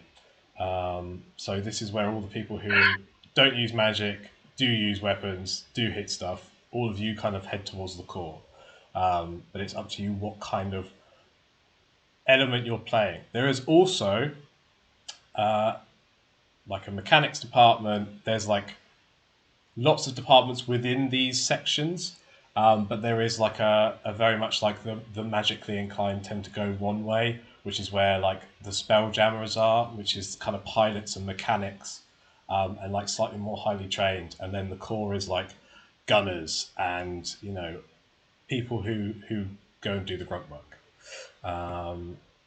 Knuckle draggers. Grunts. And you see that everybody needs to complete the assault course. It is very quickly explained to you. The thefts thing is not to do with you guys, but is recently there have been thefts on the campus. There are security checkpoints, and they need to be obeyed. And also, the thefts are of very valuable round charts. So basically, like like a navigation chart in a sea, but like a very highly detailed one for like the local area that this is in. Which, bearing in mind that one of the big investors is like essentially a space station in realm space, people are a little bit like worried, I guess. You can imagine that this would be politically not a good thing if the place you spent loads of money on then kind of like leaked military secrets about you. So there have been thefts, and so strict like military lockdown checkpoints is in effect. So you guys are told that you're going to be given red security, or blue security, depending on what you need, which means you can only access certain areas. And if you look on the map, it's color coded. There are some areas that are like green or blue or whatever. Those are like the kind of areas of security. So the top one is the dock that you're on, which is blue, and the sort of sea dock is like cadets can go there, and you kind of have your own places that you can visit essentially. But you can't get to the upper offices on your current security level. What do you guys want to do? What of those things would you like to do first? Or where would you like to go? Welcome back. Assault course. You'll have to do them all I don't- eventually, I will say. I don't think Bob's gonna look forward to the assault course. Me neither, Bob. Me neither. No. Assault Well, courses are okay. beneath us, fellow companions. Bob looks down. Who said that? Is this something we do all together, or can I go off and collect service weapons? So that would be one of the things that you can go and get is your service weapon, which is essentially kind of like you just need to go and get to the stores to do that, which is you can kind of grab that quite easily. But you can kind of head to where the gunners are, and kind of register with that kind of group essentially, and get your service weapon. Okay. And so all of you are now going to get your starting weapon essentially, because you can go and retrieve those from wherever you were. I feel though, like Tinker, you probably weren't given a weapon; you just kept the slingshot. It's my boomerang, and I love Sorry, it. your boomerang. Like everybody else has boomerang. been like issued a weapon. Tinker, you were given like, here's your spanner for using in the workshop, and then it's just like, I also have a like boomerang. And I imagine Tinker, you Like, probably. give her a stick. Pretend it's a gun. I also feel like Tinker, you probably did like show everybody the boomerang. They weren't impressed. I made it myself. My boomerang. You're a very cute kobold, so there's a lot of pity right now, but nobody's that impressed. I love it. Uh, Oh, come on, Nelly. In you go. so you are currently off getting each of your weapons. You kind of head towards the galley, and then they kind of offer you if you want something. Like you can go and arm up there. Our lovely Loxodon, who is planning on, I imagine, doing more of a support role, and you can let me know what role exactly you'd like to be interested in. That's good. For Jeb and Arnav, like both of you are obviously fighters and are kind of interested in weapons. Holy shit, man! This is like giant guns, like really big guns and like really little guns and everything in between, and like swords, and you can also see that this is where like an academy specialty is manufactured, which is like a particular type of glowing, vibrating blade that, when it kills someone, also disintegrates them. The stuff on the warning about like people getting disintegrated was not like a exaggeration. That's actually how they kill people. So you're kind of looking at all of this as you are kind of handed over the weapon that you asked for. I mean, Um, is this like carte blanche? Like, can I get whatever I want within reason? Like, can I get 2 palm pistols and a shield? You will need to basically have up to 50 gold pieces to get what you want with. But you'll get Um, that from the I mean, how much do welcome you charge? pack. But yeah, I'll um, post up well, a shop in a minute. Yes. with my 50 gold pieces, I use them to make poison as a poisoner trait. Yes, absolutely. You can do that. Okay. Okay, so I can expend all my 50 gold and get what I want. Yes. Let me just put the shop catalog well, Broken into store. this for you. Fuck it. If you go to Spelljamming, I should be able to upload it. Fucking hope so. Wolf, how would you feel about my weapon being my trunk? I'm all for it, man. Yeah. I feel like I might get Tinker something, but she's just gonna try and take it apart. You could like try and get materials to just fuck around with. 100%. If you go to the shop catalog, we're going to assume that we're using these as our prices. That you're going to get like standard prices, and that you can pretty much get whatever you want within the 50 gold pieces, which is not a huge amount of money. Still, you can get like any supplies that you need aside from your sort of whatever you had. I already have.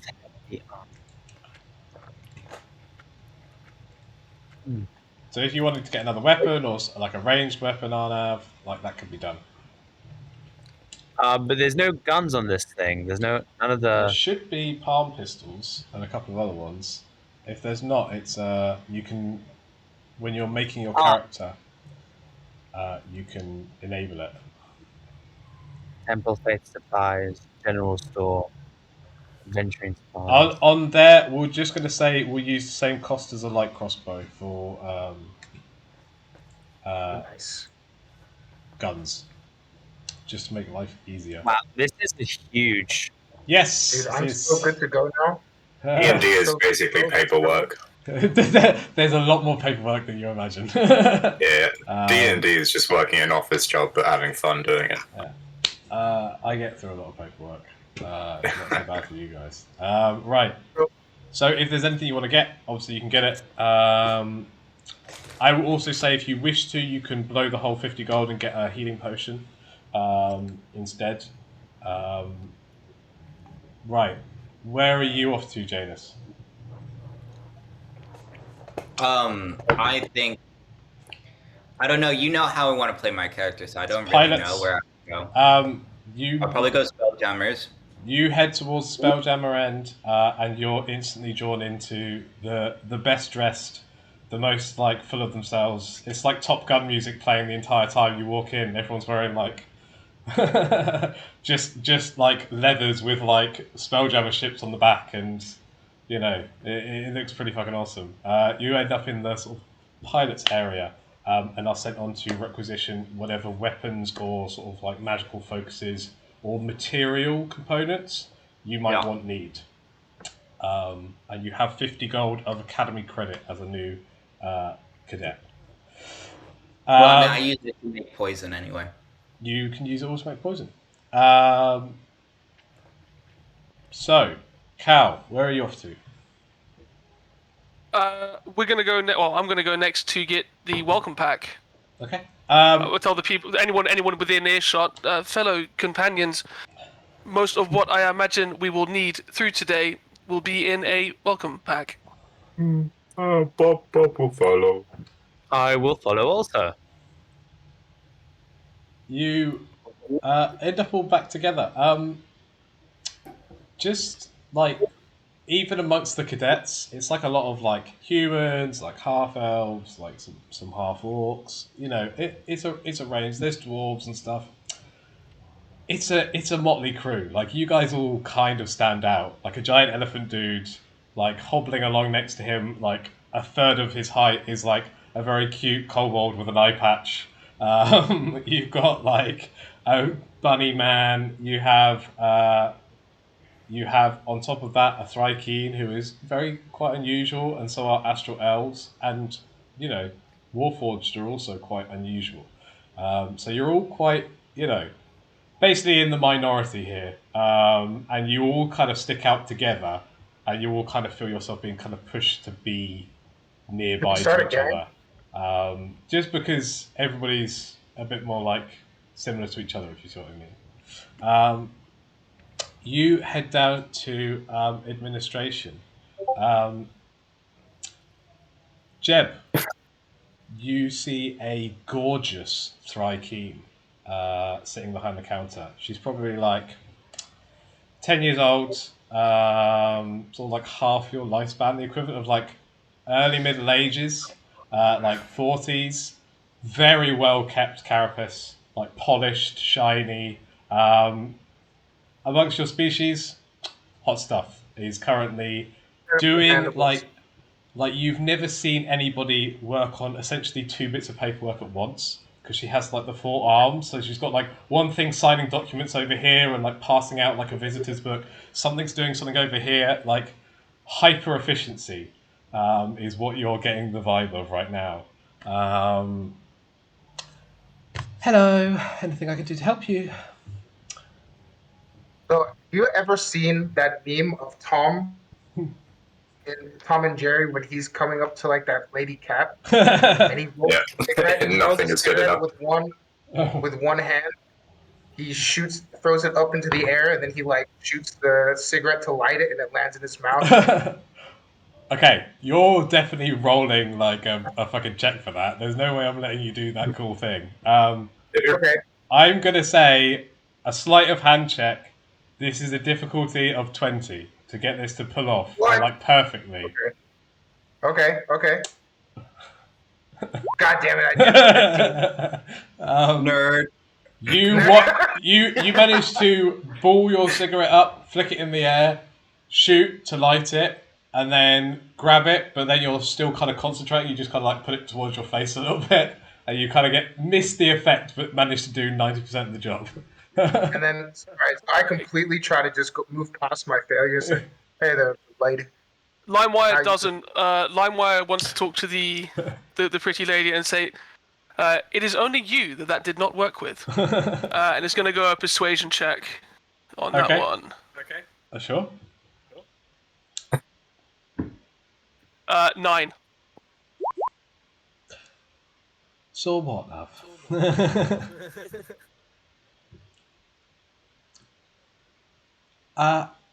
My name's Saul Kerr, and I imagine that you are all some new recruits. I haven't seen you around here before. Hello, handsome. That will be welcome packs for everybody. And so you see, like, still some, like, doing something with, like, a visitor's book, and some, like, you can see someone who's, like, dressed in, like, unfamiliar kind of. I guess for you, like, as an astral elf, you're like, this looks like some kind of visiting dignitary from like a different area, like kind of like quite officially dressed, is currently like doing some paperwork, and she's dealing with that whole thing while just sort of two hands are slowly putting like welcome packs on the desk.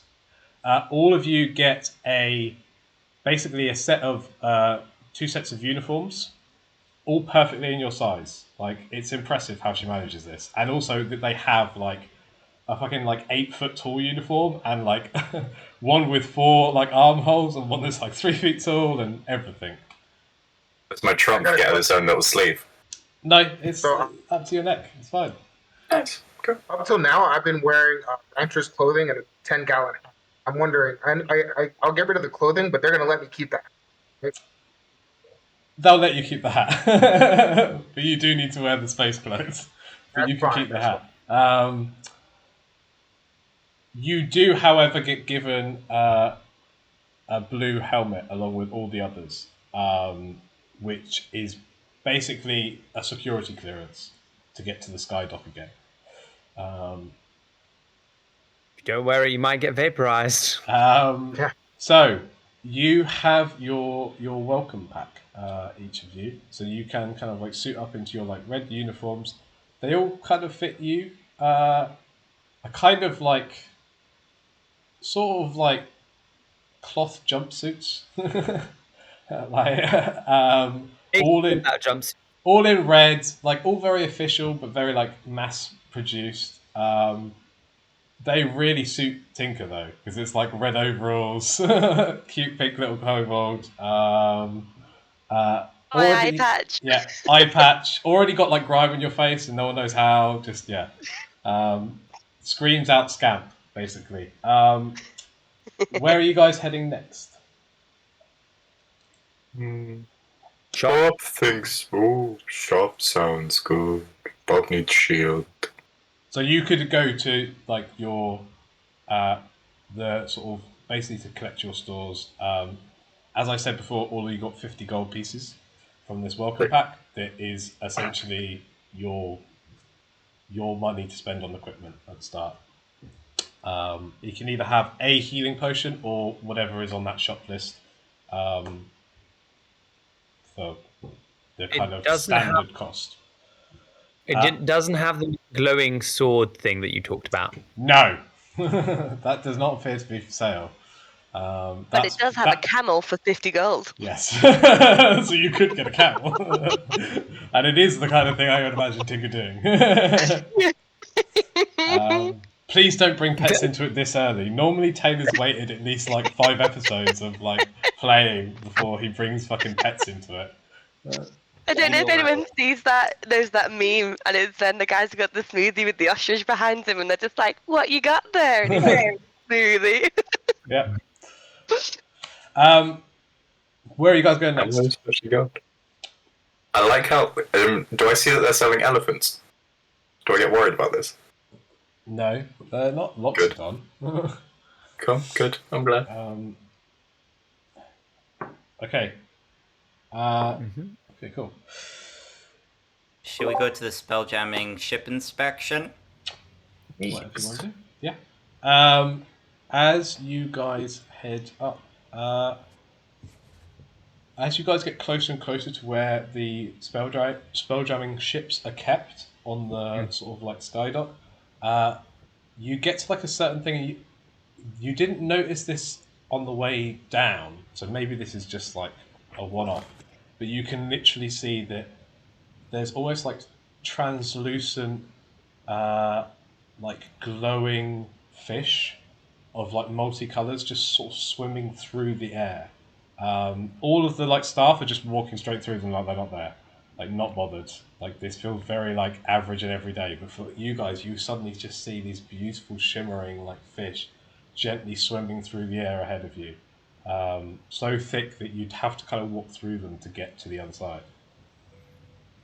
Bob gets incredibly excited about a food source he's not seen before and a new ingredient, and he really, like, his trunk just sneaks out slowly to just try and grasp onto one. Your trunk passes Tinker straight just through does not care. Can I try Tinker, to you hear the sound of tools at work, Tinker, and you're like, fuck yeah, let's go. Just gone. Fish. Just like batting them aside. I'm going to try and catch a fish. Your hands just pass straight through.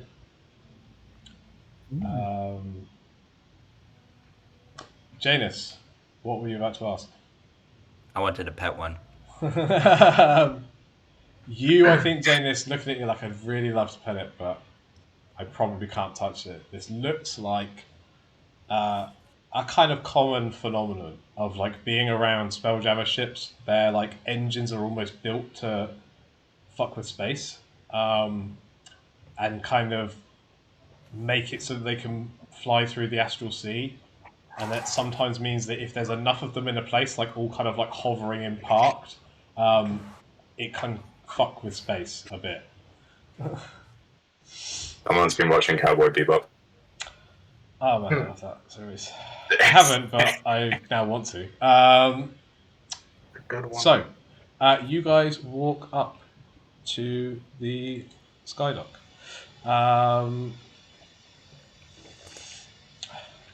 As you approach, let me see if I've got the pictures. Where are they? I know I have pictures of them. Give me 1 second. God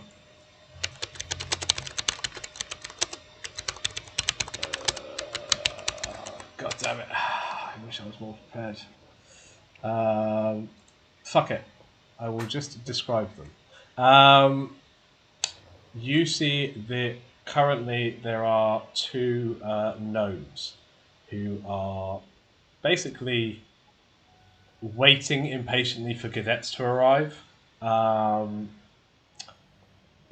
They both have kind of like quite spiky, long black hair, and they wear like extremely like perfectly crisply ironed like fresh uniforms, like not a drop of like dirt or anything, and they're both wearing these like white gloves.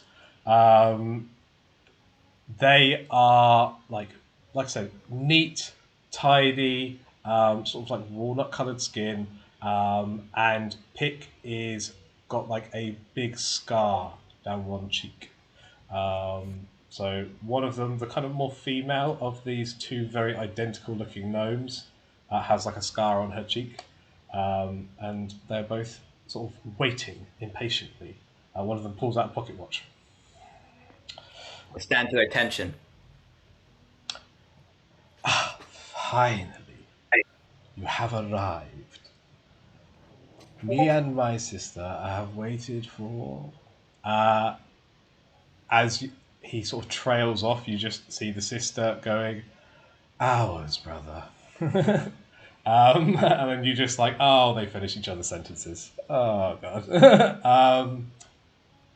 They are going to take you guys onto a tour of the ship. They show you around one of the spelljamming ships. I want everyone to make a perception check. Perception. All of you. Dirty 20. Damn. Oh. Team. Weird. 5. Nice. Very in keeping with the character. Absolutely on Yeah, brand. it's fine with me. Yeah, calendar did not want to be dismantled. Okay. Like only missing I'm Jeb typing with my for wrong some keyboard. reason. Jeb got a 23. Okay, cool. The motherfucker is muted. Okay, cool. Sorry. Yeah, 23. Okay, cool. And yours was Tay? 14. 14, cool. The person with the highest check is the only one that's going to notice what happens next. All the rest of you are quickly brought into the ship. You are shown the different areas that a ship has. You're shown kind of like basically like a bunk for people. You're shown that there is like a galley. You can see that there's like an engineering works with like essentially like a giant glowing cylinder, and you can see that people are like shoveling something. It would be coal, but it looks almost like powdered crystals, like bright pink powdered crystals, and they're shoving them into this kind of like glowing cylinder, which is pulsing with like pretty ferocious magic. And this is the sort of engine room essentially of the ship. I mean, Janice, as soon as you get to like where the helm is, like ships in where we are like a wheel that you spin. That's not how you pilot a spelljammer ship. There's like a fucking throne almost that you sit in, and like a thing goes onto your head, and where you think is how it moves. So you control direction and speed and all the rest of it, not through kind of levers and wheels, but through your mind, as you're kind of piloted towards this area.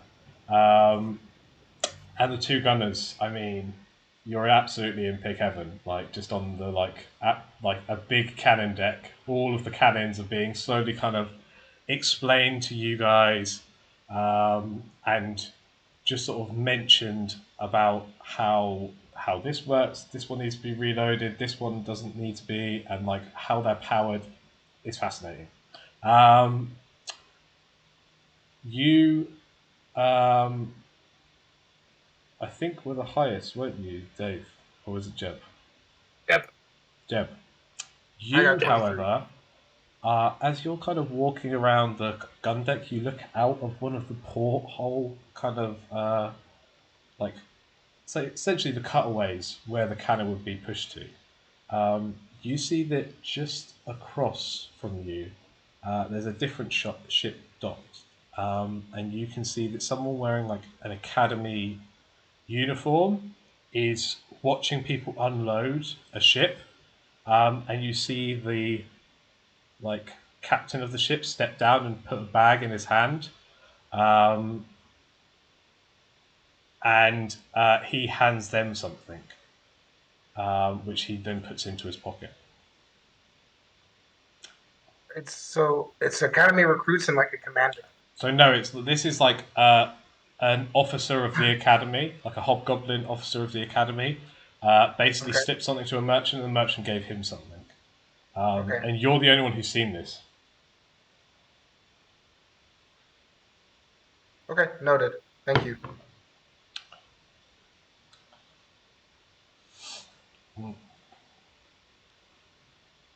Um, On the ship, Bob would like to look at the kitchen. Okay, you look around the kitchen. Yeah. It's Sorry, I just want to Um, ask a quick question. Is there any discerning characteristics about the officer? So he's a hobgoblin. Anything else? You can see that there's like a notch in one of his ears. That's about it. You're not like this is something you saw kind of on the other side of a dock, and you not being from a one of those weird two-handed humanoids. It's like quite it's one of those like they look kind of similar. Like they have a very different body shape to you. It's a bit hard to tell them all apart. But you can see there's like a notch in his ear. Right. You move through the oh, inspection. Yeah. I was going to say, can Tinker kind of sneak away from the group to stay in the engine room and investigate it to see what she can learn? Yes, absolutely. Okay. Um, So just an investigation check. yeah. Yeah. 19 total. 19 total. You very quickly learn quite a lot about this. You can see that this is probably what's known as like a hub and spoke system. It generates power and then spreads it to like each sort of system individually. You know that essentially this kind of like powder is like a type of magic crystal that is powdered down and kind of like coal almost helps to power the magic of this vessel in the same way as a fuel source would. And you can see that this is like something that's basically being like refueled as well. Like they're taking on like new bags of fuel, so they're kind of like starting up the engine a little bit. You would also probably know, I think, that this is like a military reactor in this ship. This isn't the kind of stuff that you probably would have ever come into like contact with. Like it's very very expensive to run, but like really powerful. And I think you learn enough to know where some things are, what you might be doing, what you could possibly uh, do in this place if you had a little bit more chance to learn. And I think also it's like it's nice and warm. it's that like center of the earth feeling of like it's warm there. It's interesting. There's stuff to learn, and it's a good 10 minutes before anybody realizes you're there, and then you're chased out of the ship. Around. Yeah. She just kind of sits and hides and just looks at the warp core or whatever. Nice. Right. We are going to be kind of moving on from here. As you guys step away, you're heading off to your next part of the orientation, wherever you choose to head. Go get our points assigned. Just go get that done quickly. Bob would be interested to see where they put me. Okay. You wander through. As you do, like wander through the academy, you also get there is like a very very sort of like important military dressed GIF, which are basically like hippo people, but like loads of medals, like proper sort of like khaki green beret, is currently marching around looking at the academy, and then you just hear him make like the most fucking enormous fart like of your life, like it echoes around the hallways, and everybody just ignores it and keeps on going. As you kind of pass through to where you are bunking.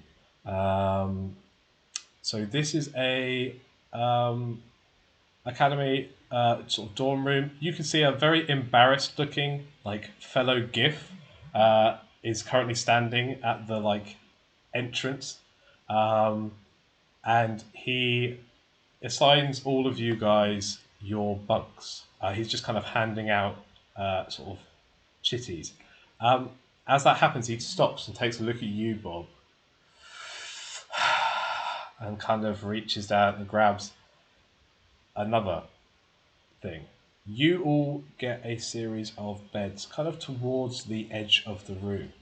But Bob, your one is like really nice. Like it's got extra space around it. Like it's out of all the bunks. All the rest of you are like, fuck, man, I really want that bunk. It's like right by the window.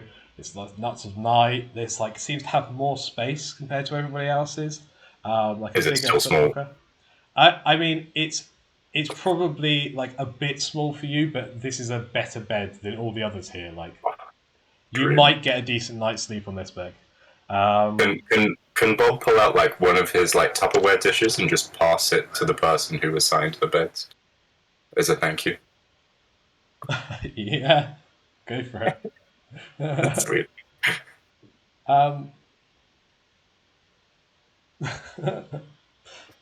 Sure. You are assigned your beds. Do I get top bunk?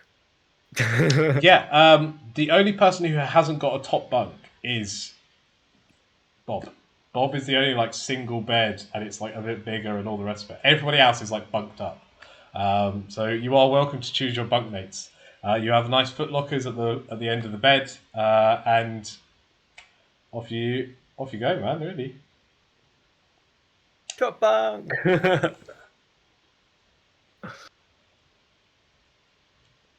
I want to bunk with LimeWire so that I can ask really annoying questions in the middle of the night about what it's like to be a robot.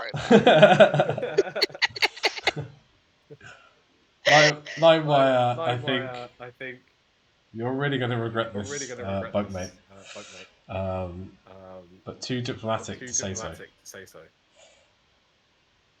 No, I just think he's muted. We can't hear him. I think he unmuted himself and then muted himself when it was time to talk. The small one can ask LimeWire questions. This is acceptable. By the way, as well, Tinker, you need to sleep. LimeWire does not need to sleep. Just as an addendum there. So, I love it. Just trailing off in my sleep. as you guys walk over to your bunks, Bob, just as you get to your bed, someone throws a bag onto it. Excuse me, I think this is my bed. Change of plan, Greenie. This bunk's mine now. Go tell the duty officer it weren't to your liking and we'll get ourselves swapped over. Tell him you traded bunks with Vina. Bob doesn't give a fuck who you are. It's his As bed. as you say that he doesn't give a fuck, she's already started to point you out to like where she wants you to go, and is like a bit taken aback at what you said. Yeah. Are No, you I got- trying I to got- intimidate, persuade, or are you going to just what I is got- your response? I think it's a statement of fact. Get that way. Innit? Can I get Bob behind Bob and like a show of like, I got his back. Like this ain't gonna fly. That dog. She's contemptuous of all of you. You're like new recruits. These guys have obviously been here for a while. That don't make me no. Never mind. So what are they? What do they look like? Sorry. She, this is a like young, but it's like a moon elf. It's like this is like a high elf sort of. Essentially, it's got quite a long lifespan. So you're like young is a bit subjective, but very confident looking with a bunch of other like moon elves. There all looks to be like a bit of a family resemblance between all four of them, and they all seem Oh. about similar ages. Bob was told that there were some inbreds here. He didn't know it was this bad. And Bob sits on the bed. Okay, well, you're going to get attacked. So, could we have some initiative be rolled? Yeah, you guys are. All of us? It depends. If you want to get involved, then yes, all of you. hell fucking yeah. But if you're not getting involved, then you do not need to roll. I'm getting involved because I saw the Tupperware of food. I want them. Bob is now my new best friend, and I'm gonna go get food from him all the time. Bob is a chef. I have sweets and treats for all of you. Okay, so right. 15 for me. Okay, so we have a 15 from Tinker, big improvement. What do we have from Bob as a 12? So what is it exactly that's attacking us, real quick? The other cadets. Yeah, cool. I rolled an 11. Cool. And that would be an 11 from. 12. 15 from Moranab. Okay, 15. Arnav. Tay, I probably already asked you, but. No, I haven't rolled it. I want to say that I'm very hesitant. Okay, to- you could absolutely hang back on this. No, but like he wouldn't. He'd be. I want to be late anyway. It's good that I rolled low, just because he would be hesitant if like Yeah. Bob they're losing. He would jump in, but I don't think he'd immediately jump into this. Okay. Yeah, this is very out of character for Bob. I feel like. So this is you right at the bottom. You're like holding back. Yeah. the I'll decide at the end if. Okay. I'm or not. The first people to move are going to be the. There are basically 4 cadets in front of you. We're not going to have a battle map for this. We're just going to have to do this theatre of the mind. You see the first, which is the woman who kind of threw the bag, is going to rush at you, and she's going to try to hit you with her fist. Bob. Okay, so she's not like got. She has got weapons on her. She's choosing to punch you instead. Solid. And she does hit you. So you're going to take 3 damage. She beats at 18. Nice. Yes, she does actually. She got a 19. Oh. And actually, I think 2 of the boys are going to rush after you, and I think one of them is going to kind of move to block you, Jeb, but he doesn't attack you. He's like holding back a little bit. Like he doesn't go for you, but the other 2 are going to attack you. 1 misses, 2 miss. So this woman who you've just called inbred runs up and just like kicks your stomach. It doesn't hurt a huge amount because you are a Loxodon, but it does connect. You do take 3 damage, but the other 2 just like slam fists into like your shoulders and it doesn't even get through the skin. You're just like, Jeb. There is one just in front of you. Arnav is first to go though.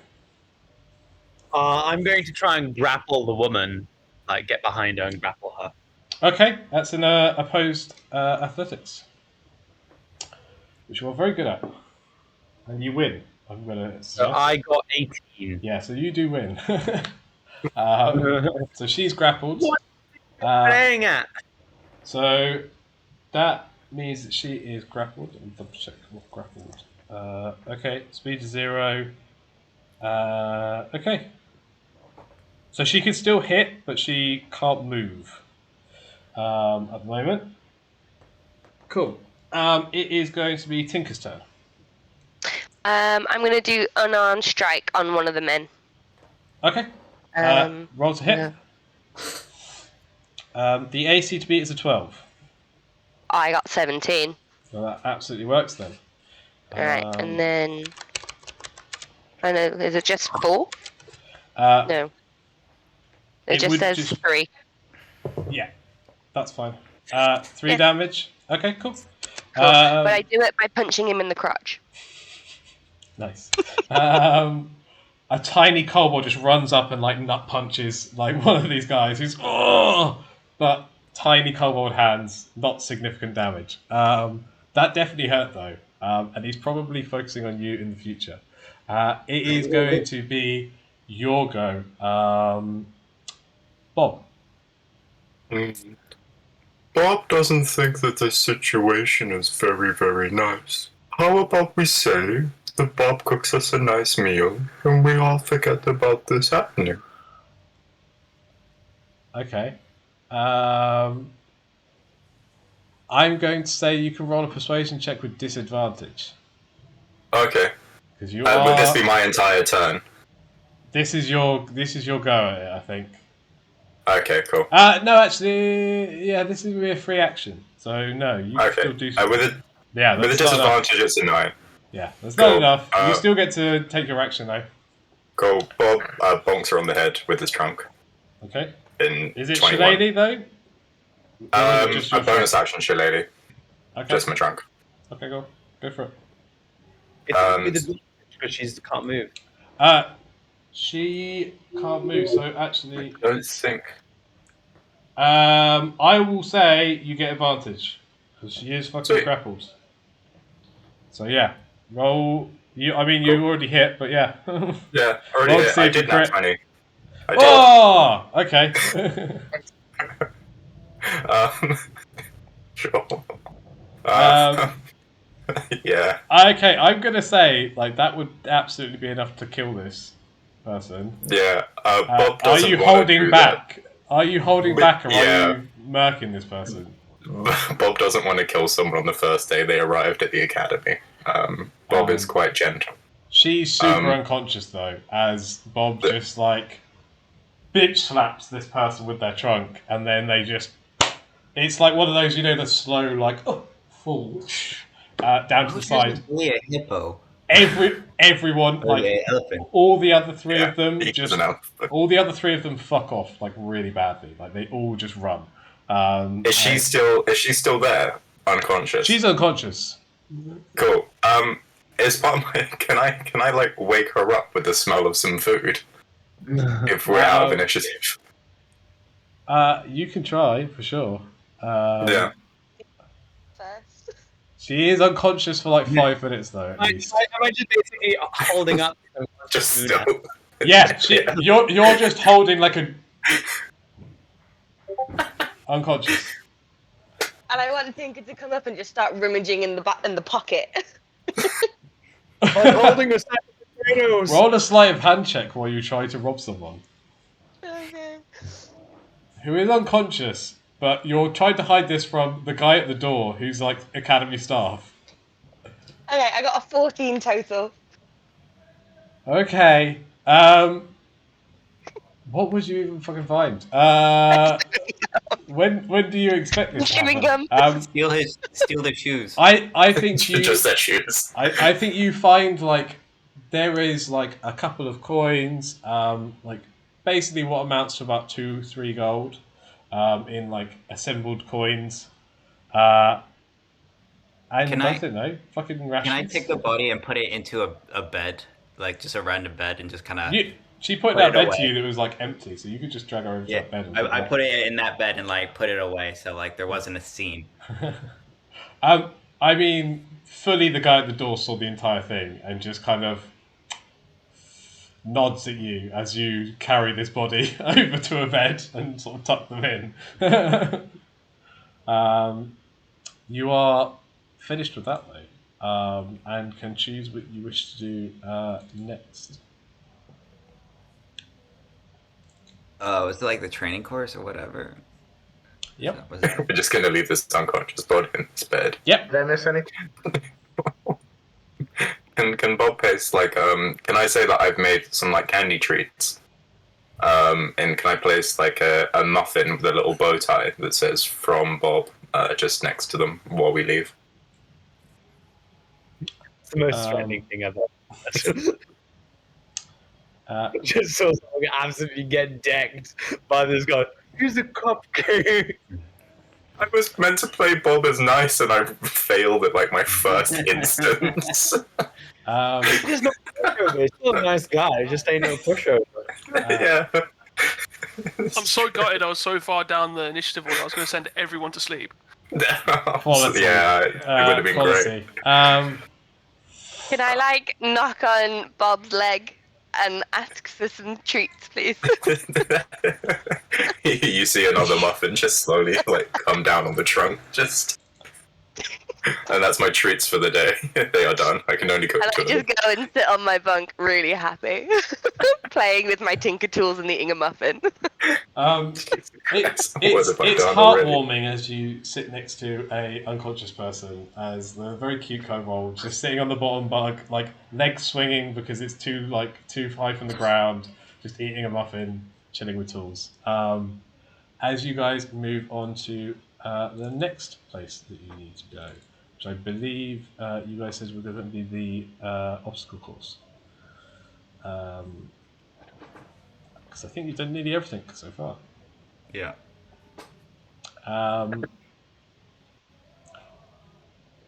So, you guys all Adventure course. head over to the obstacle course. So, as you arrive, there is like a female orc in like, like almost like a leotard with like the most rippling muscles ever, but still wearing like the academy kind of sports uniform almost. The thickest of thighs you've ever seen. Just like this is like the most built orc woman ever, and she's currently like blowing on a whistle and just screaming at people who are doing an obstacle course, who are also cadets like you. So we're gonna have you try and run an obstacle course. So we'll use previous initiative just to make life a little bit easier for everyone. Can I speak to the orc, please? You can absolutely speak to the orc. So Limewire's going to go straight up to the orc and go, Madam Adjudicator of massive size, strength, and girth. Oh, My old bolts and wires are not as they were, and I fear would cause catastrophic damage to my music box should I attempt this. Please, darling muscle queen, allow me to sit out.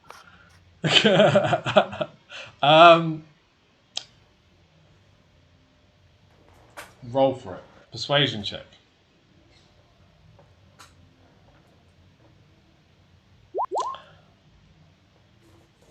Damn it.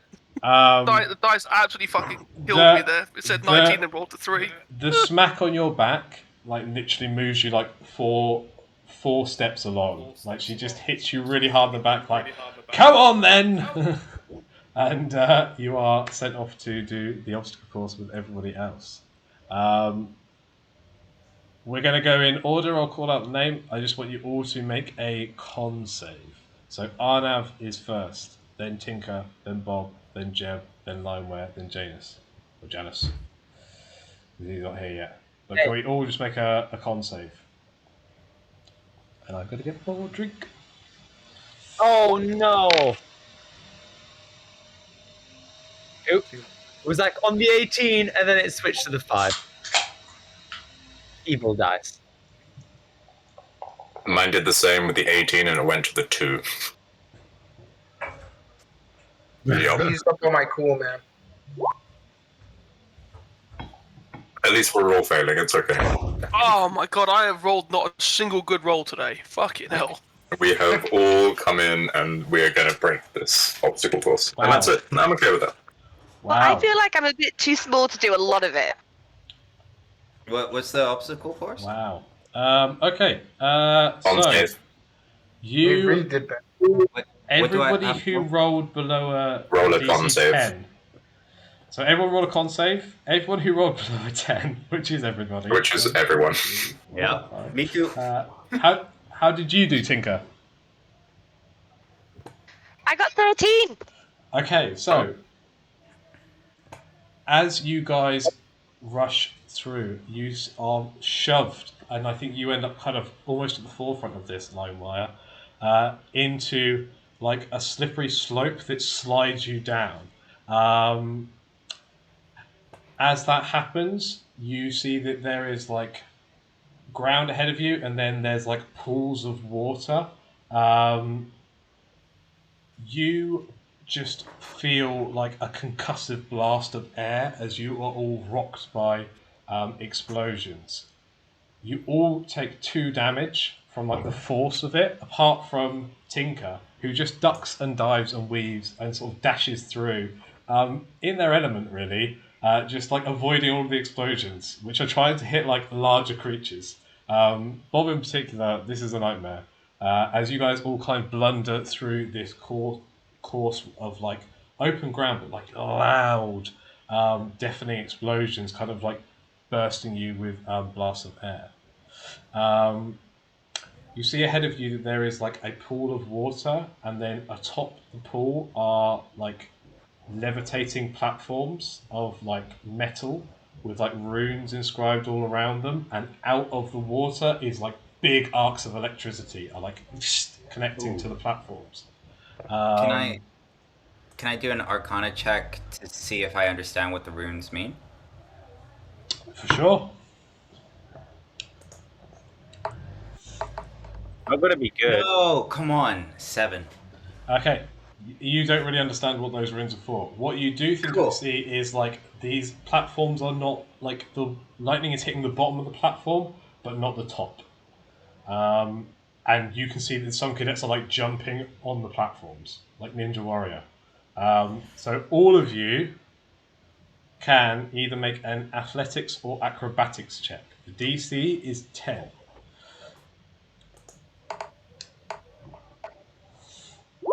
Nice. Made it.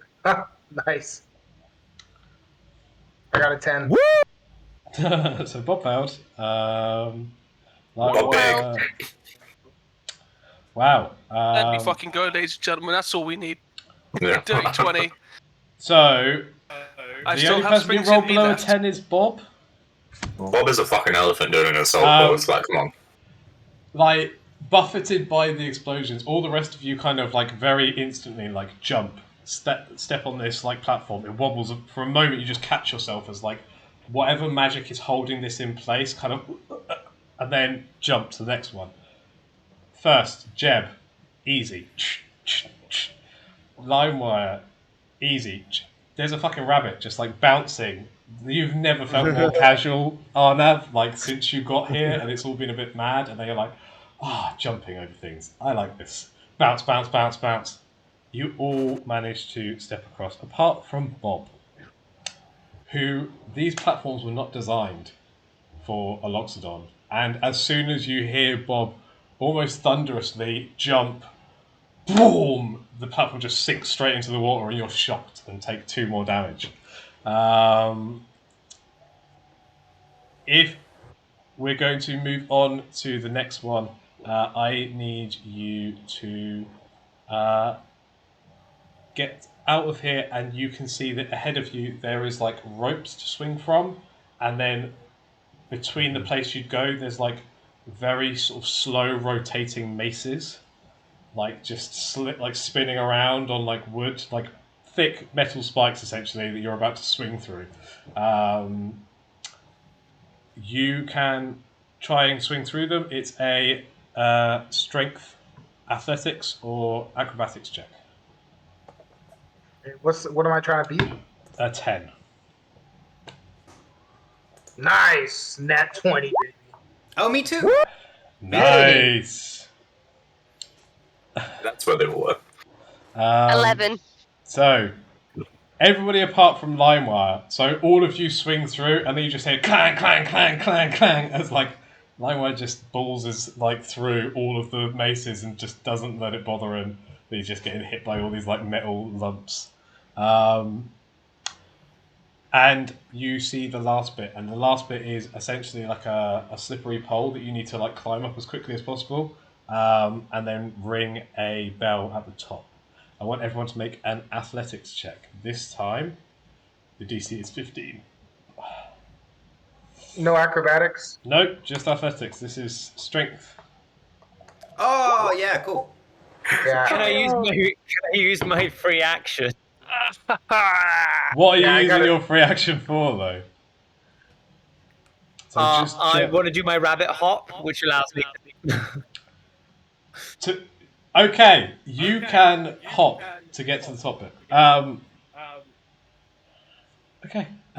So what was yours again? Arnav, Jeff. 11. Arnav, you do not. You just managed to grab it on at the very end. So you did miss, but you just managed to return with the rabbit hop and ring the gong.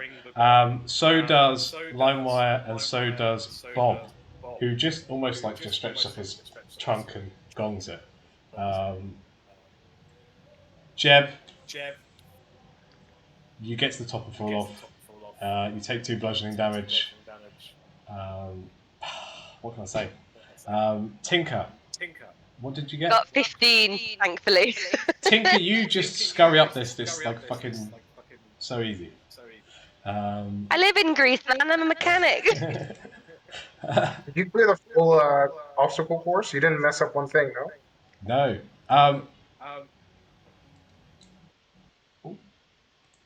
Sorry about that. I just jumped accidentally. Cal, can you mute for just a second? I think it's you I'm getting feedback on. Cheers, bud. You guys then finish the course.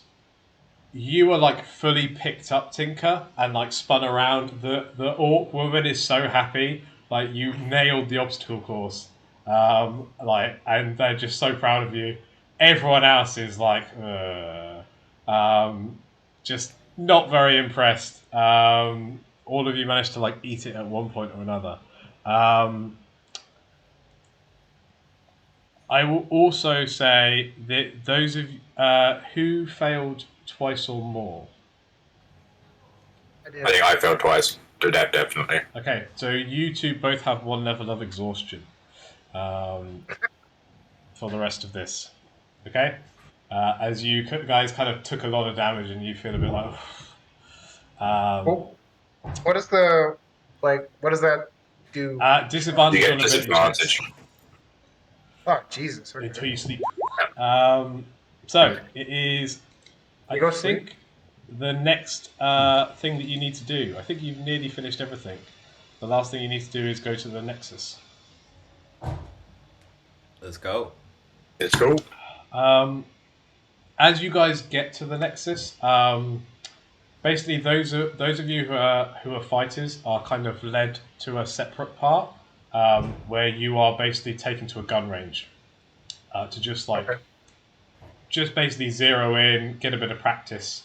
I want both of you to make an attack roll, and we're going to say that the AC that you're trying to hit is a 20. I didn't hit it. You guys do all right on the gun range. You sort of like dial it in. You're back where you should be. Had a bit more practice, but you know, it's just kind of like an average. Okay, I've got the feel of this again.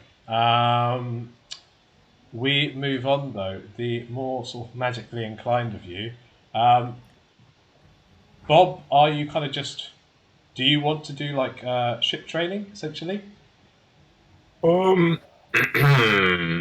Basically, this is the Yeah. point of like if you're magically inclined, you can do this part. But you need. Yeah, might as well. Okay. Yeah, might as well. I mean, I've got no spell attacks, but Okay. yeah. You guys are pulled in. Now you two upstairs, kind of shooting off down the shooting range. The rest of you are pulled into a space with 8 kind of like thrones, the same that you saw on the ship inspection. And I think at least Janus kind of knows this is a spelljamming helm. This is like the pilot seat essentially for a spelljamming ship. And essentially, you guys all get to have a go at piloting a ship. And you guys all get to pilot kind of almost like miniature ships through like a maze, and it's really really weird. You are kind of moving it through an area of realm space, and as you are, it's almost like to move the ship is it's thinking, and it's not like moving a limb at all. It's just like I want the ship to be there, and then the ship is moving there. I want it to turn left, it starts to turn to the left. As you're doing that, you hear like a very faint voice of the instructor who is in this room, asking each of you guys a question. Tinker, what life event in your past drove you here?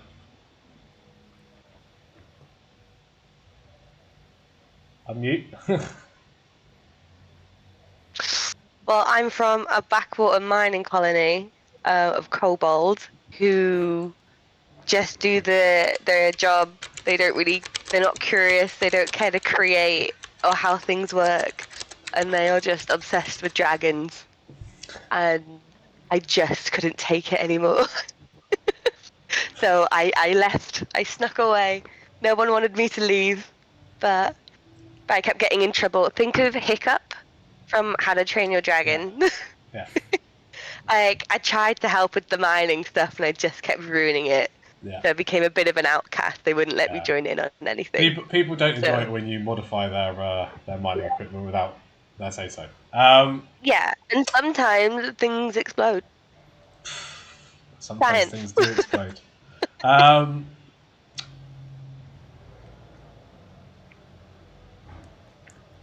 Bob.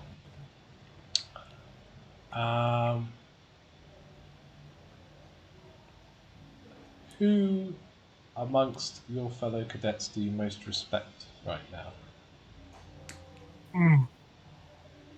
I respect all of them equally. I couldn't pick one of them. They all seem nice. Okay. Janice. Tell me a tale of your past. What should I know of you?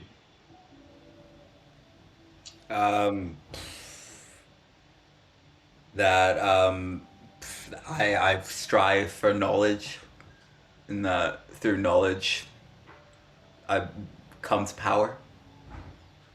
Nice. Cal. Something in your mind holds you back. What is it? Speak, or it may poison your ability to fly. Fear of the unknown. I know not where I look. Okay. As that finishes, you boys at the gun range, you get one more chance to roll an attack to see if you get one last shot off at the target that I am asking you to hit. If you get above a 20, I'll let you know what happens.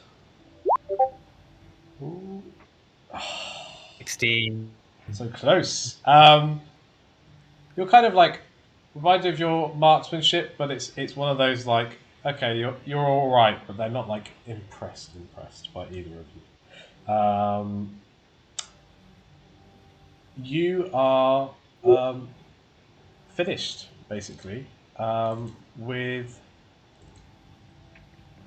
your tasks. You just need to head back to Tarto to do your final report. Can I pick up a glowing sword whilst I'm? As you reach over to touch it, just like a little gentle hand on your arm, like those are very much for like the academy kind of guard, essentially. Like they've given you a pistol or whatever you wanted, but they're not giving you like the really really cool shit. Like this is the I'm asking for the super expensive thing.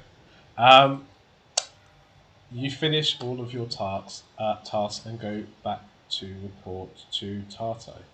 And next session, we'll have that recap and that report. But I think this is a good place to stop for now. I know Chaz has got places to be, and we can kind of discuss, as I said before, if there's anything you want to change about your character, let me know. I will also say that all of you are going to level up as you finish all of your tasks. So Amazing. you're all level 2 Yes. as we move on in the future.